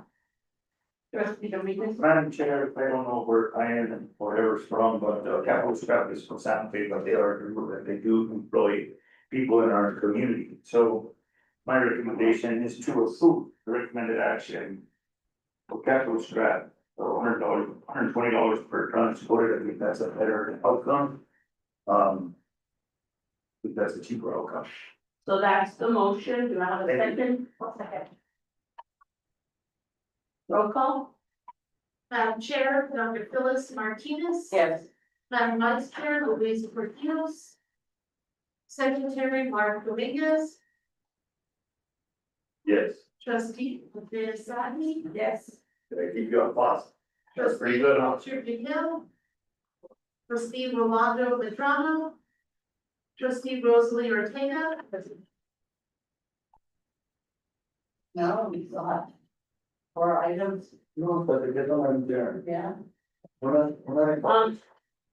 Vice President of Academics, Dr. Romero, give us your updates. Well, might as well enjoy this last one, take some time. Thank you, Dr. Romero. You know that doctorals are not. You know that doctorals are not given their. That's what someone told me when I was crying with the Yeah. end of my institutions. Yeah, me too. Although, by the way, we can buy them now. You, on the internet, I think it's harder to do this, but you get it in 1 year. Had I known. Go ahead, Dr. Romero. Yeah, I'm okay with the work that I put in. Yeah. Thank you, Madam Chair, members of the board. As you know, this will be my final report to the Board of Trustees, in relation to, academics, but, I do plan to be able to help with the transition pieces, as necessary and as I committed to Dr. Linder to be able to make this as easy as possible. I do just wanna highlight a couple of things considering some time, and so one of the things that I will say is what was included in our academic committee meeting minutes was the final census enrollment report update. I do wanna say that it is and should be a celebrated shared success for the institution across the board, that we had an average 8% enrollment increase this academic year. And I think that that is a testament to the work that has been done in a variety of places and spaces and individuals. And so I'm not gonna name everyone because I'm probably gonna forget someone, but in essence, thank you very much to the Student Services Division, the leadership of our AVP, Michael Montoya, the academic directors, our faculty, our satellite partners, Mr. Ryan as well, for everything that he's done, to be able to get us to this place, answering questions, fielding student concerns, being able to help students when they needed help, if they didn't know where to go, what they needed to do. And so the entire division, of academics and student services did a wonderful job to be able to make sure that students felt comfortable in the places and spaces they needed to be in order for them to secure their enrollments this academic year. And so I really hope that that's going to be a continuing trend for the institution going forward. We are trending up right now for fall enrollment as well, at 25% increase from last year, so we still have a lot of work to do. I'm not gonna say that the headcount is really, significant and it's not at this moment, but I think one of the things that we've learned or we've known about Luna Community College is our students come at the very last minute, right? They're coming in August, late July to be able to register and do all of the things because they have a lot of other obligations going on in their lives as well. And so we welcome them for the late enrollments and we're happy to be able to service them when they do come here. So I'm really happy about that. I also wanted to report that, I was in, consultation with Karen Torres, our director of CTE, and worked with her to submit 2 grant applications to Forum, in relation to culinary arts and the, sorry, give me 1 second, it's right here. Workforce boot camps. And so hopefully come August, she'll hear a notification about that, cross her fingers that she gets funded for those things. It was a really quick turnaround, so I'm really happy about that. As you heard previously, the mentorship program has been really kicking off this summer, with Sherry doing work, on the main campus and at the satellites and things going on in Woodhull, as well. So we're really happy to continue the summer mentorship program and be able to get students engaged and interested hopefully in Luna. And be able to say that's where I want to go because I want to be a Rough Rider. That's what we want them to say. We want them to be very excited about coming to Luna. And I do want to give a huge shout out to Maverick, Montes, Ryan, my admin, Michael Montoya, and all of the folks, Larry and Jeff, who all helped in preparation for URR. We have URR test on site this week, so we were in a test meeting this week. It's gonna go on throughout the day, it'll go on throughout the week, and so folks are really, really tied up trying to get through the URR processes, so we can introduce the campus to what this new workday migration will look like and how people will be able to help and service students going forward when we go live in 2027. So thank you to all of those folks. I also really wanna say that, we had, our final number of graduates for the spring semester was 147, that's between certificates and associate's degree students. And so really thankful to the registrar team for all of their work that worked out to be able to get those done. We finished those in early June, which is well ahead of the deadline for reporting for us to send that into the state of New Mexico. We did also work on the town hall meeting in June in relation to the Nuevo. We have a document running, which Dr. Linder has a copy of, and she's gonna be able to utilize that once the other town halls are rescheduled and completed, to be able to provide some informational pieces to the board about the concerns, or, recommendations that our community constituents brought up to us in those town halls. And the action plans that are associated with that, because there is already work that is happening in those areas, so we're really happy about that as well. And for the most part, we also finished, one of the greatest accomplishments, because we have a lot of funding that comes to our students in professional credit and CDL is our NM Grow funding reporting. We finished that on time, timely reporting. And I believe we expended all funds with the exception of like $24. So, thank you to Karen Torres and to Mary Frances Bibb for all of their continued hard work in that process and being able to get students funded who are coming in those professional workforce credit programs, that need funding to be able to support some really quick outcomes for them to get into the workforce. And I stand for questions. I don't have questions. Does anyone else?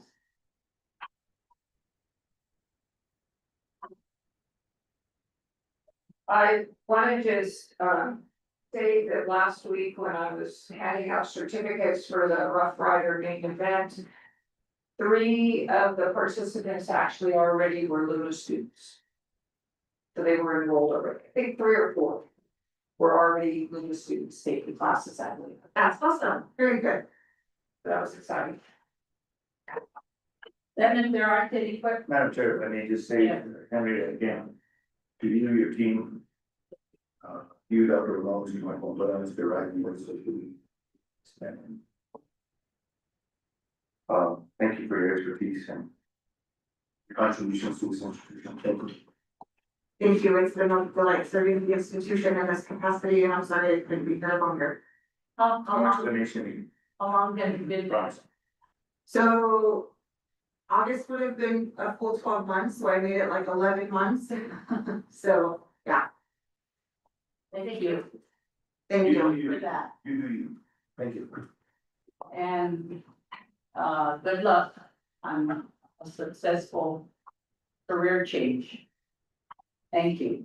So the next item is going to be approval of the academic calendar. Yes, presented before you, Madam Chair, members of the board, we have the fall 2027 academic calendar that our registrar Rachel Lucero worked on, also vetted through, my office as well as AVP Montoya. We're working on this so we can move through the process also with Workday and chest migration and all of the setup that we need to get done. And so we really hope that, you have been able to take a look at the calendar. And then I stand for any questions that you may have in relation to the dates that are in there. That are typically in alignment with what we've already previously approved, and so, I appreciate your recommendation for approval. And stand for any further questions. So can I get a motion to approve the academic calendar for fall 2027? Madam Chair, I can just ask a quick question, does it change the mapping, is this mapping of the buildings and, the demographics of the institution, for classes are gonna be impact this?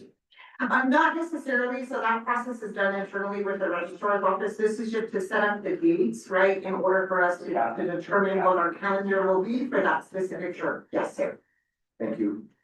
I will make a motion to approve the fall 2027 academic calendar. And roll call, Ms. Stephanie. Madam Chair, Dr. Phyllis Martinez. Yes. Madam Vice Chair, Luis Portillo. Secretary, Mark Dominguez. Yes. Trustee Andrea Sandy. Yes. Trustee Richard Beadle. Trustee Rolando Medrano. Trustee Rosalie Ortega. Yes. Thank you very much. Thank you. And, next item, Finance Office, Dr. Linder. So I asked, Comptroller Rosalie Cruz, who helped prepare this report with Dr. Shields, to also come up to the podium. And, just go on that, and we realized that there were a couple pages that were inadvertently left out of the packet. And so, our trustee assistant, Jessica, is providing those. And so we appreciate that, that's the, budget to actual sheets in the cost center. I apologize, that those, were not included in the report. Commissioner Linder, if I may, Madam Chair, for further, to reveal the vacancy, I would like, if Rosalie is gonna present, I would like her name on the. So I'm presenting, and I asked Rosalie to help me present, but we can definitely Thank you. list both of those. I'm happy to put Rosalie's name on there and do that, and so, and I do appreciate if we did. We definitely recognize all the work that Rosalie is doing, and we appreciate all of that. What you will find in the report, and Dr. and Trustee, I did almost said Dr. Dominguez. You can say it. Secretary Dominguez and the chair of our finance and audit, when he went over his executive and his finance and audit committee report, he's already given you some of these numbers that were already provided. And so we did give the numbers for our Community First Bank Holdings and Southwest Capital Bank Holdings there. And so we do have those numbers, the total consolidated treasury balance is there at the bottom of page 52. 7,182, 687. And then he also had gone over the student accounts receivable. We are working about, we do have a significant debt. And so we are making progress on working with the collection agency as well as sending out draft emails on that. And so we are thinking about that quite a bit. Do you want to Rosalie, do you want to say anything about accounts payable?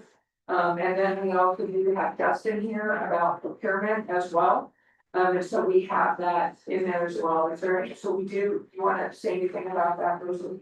Yeah, we'll just pick the summary. We processed about $1.24 million worth of payments, in June.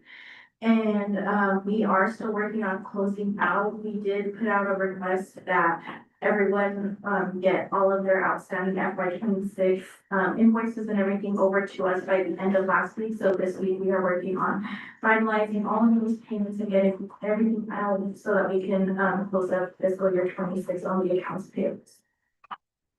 Thank you.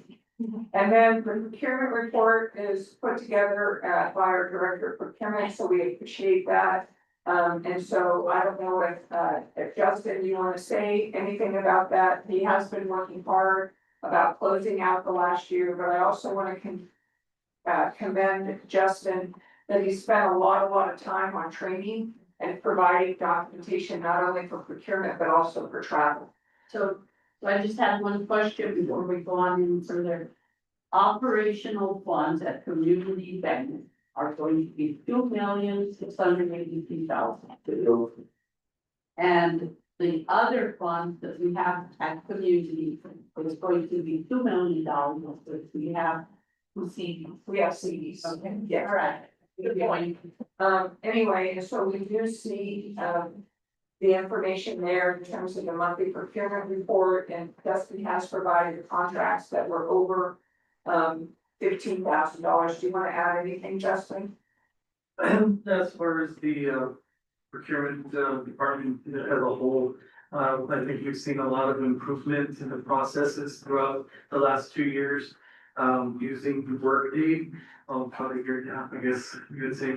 But the errors and the amount of open purchase orders that we had at the end of this fiscal year was reduced dramatically. So I think I might attribute that to communication across the board and training. That includes travel, and I will be having another training next month. So continued communication and training will occur this next fiscal year as well. Thank you. He's already got something off plan for August. Yes. Thank you. We do have, as Dr. Romero and I mentioned, we do have the user readiness review that's happening on campus right now. Within the finance department, this is really the student financials work stream, and Cordelia is on, as well as Charlene and Sharice that are working on that. That's really a huge project in terms of student financials, and that will help us tremendously when we get that all incorporated and go live with that piece on there. Rosalie's also done a lot of work. She was sort of the main contact going on to the audits. We have provided a productivity update, and I provided a more recent one also in my weekly report.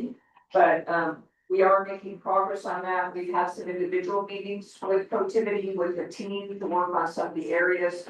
We see about is working very hard on trying to clear up, some of the questions that we had about grants. And Trustee Secretary Dominguez also did already mention that we have our exit conference, and as soon, what has to happen, just for those trustees that may not know, is that we hope to get that sent to the state auditor by the end of the week. And so it's completely confidential until the state auditor approves it.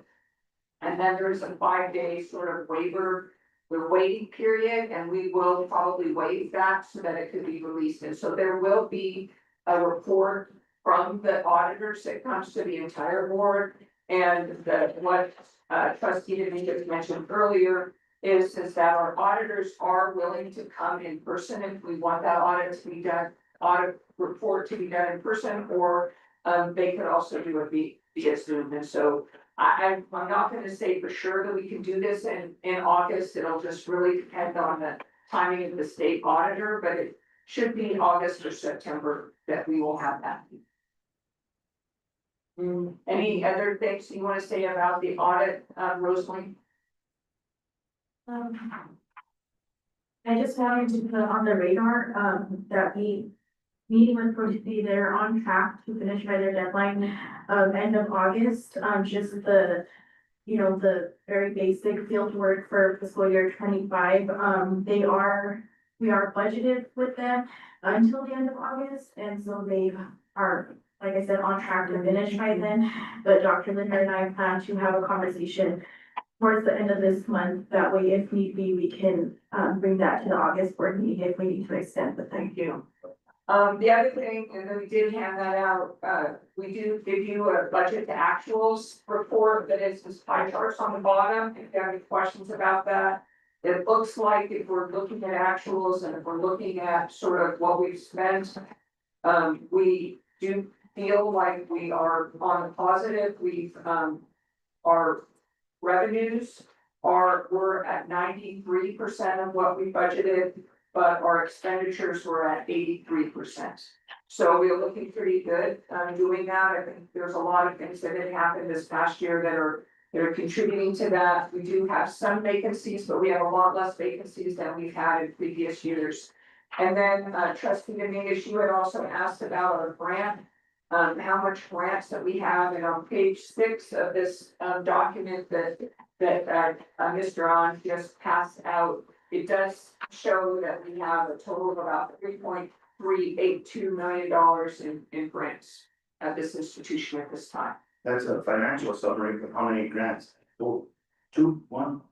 11? Well, so that's 11, and then we do, so 11 is listed right here on this report. And you felt that our rondo that's just a viable for that one grant, so that we get the reporting, the actuals of that, that's what you do, that's what's gonna be overseen, correct? She's not overseeing it, she's assisting and training of Louise C. DeBaca to get all the budgets and to train her. Her main role is really a training role to make sure we didn't get all the budgets in accurately, we weren't doing proper grant accounting with that. And Louise has really done a great job learning that, and so that's what Dan is helping us with that. And then she's also gonna help us with learning how to use Workday in terms of doing the reconciliations. And I'd like to also thank Madam Chair, for me, I also thank Miss Jessica, that's the Miss Rosalie, and I think I left out Miss Louise, but she's done an exceptional job in participating in the finance committee, and I know it's a little overdue with that topic, but thanks to everybody that participates and puts their report, because I think we have an open, transparent committee that is such, and so, thank you. Thank you for your hard work. Yes. Sure. One question for, oh my gosh, I think for Justin maybe, the 2 purchases of 15,000. One was for the Iron Mountain for previous, and it was for the destruction of obsolete IT equipment. Did we happen to check with that same company that will pay us even if it's per ton instead of paying 20,000 out, or? That was, okay, so Iron Mountain, this one here was for the previous year, the old IT. Well, so that, what she's asking for is that when Director Gamblin put together to look about getting rid of IT equipment, right, did we talk to Capital Scrap just to scrap it? Instead of trying to pay to dispose of it. And we are for that, we are gonna get 60% of anything that they sell. And so the feeling is that there was the money that we would recover on that, but I think it's a little bit different with the IT equipment, but maybe you could answer that. Yeah, I'm really curious to talk to Capital about what we would get for the scrap material, but as far as the IT equipment, it still has viable and usable parts and components to it. So when they take our equipment, they can strip down what they can sell, and we can get a percentage of that. As far as the copier, it's just, scrap. And you can't just dispose of it also, so anyway, that's a good question. Madam Chair, I think keep in mind, colleagues, that 10% of watermelon is better than 100% of creek. So. Put that in your budget. So, and then I just also want to say, as Secretary Dominguez mentioned previously, we still are trying to fill 2 account technician roles, one for grants and one for payroll. He mentioned that. And then if you just look at page 57, Dr. Shields just put a small acknowledgement of thanks. He definitely, when he was here on campus and is really expressed that he had a really positive experience here. He loved working with his team. he, absolutely, really valued all the work from the entire finance team. And so I think that we wish him all the best. Who was that? Dr. Shields. Wait. Anything else? Thank you, guys. Appreciate it. Yes, Madam Chair. Next item is announcement of date, time, and location of next board meeting. Tuesday, August 11th at 10 o'clock. Here in this boardroom, and a motion to adjourn. This a move. You don't wait half an hour. And, no, and a second, Second, Madam Chair. and roll call. Madam Chair, Dr. Phyllis Martinez, Yes. Vice Chair Luis Portillos. Secretary Mark Dominguez, Yes. trustee Andrea Sati. Yes. Trustee Richard Beadle. Trustee Rolando Petrano. Trustee Rosalie Ortega. Yes, all of you want to be minors.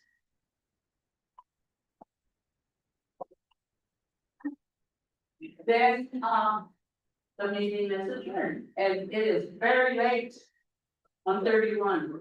Thank you so for that, Madam Chair, 0.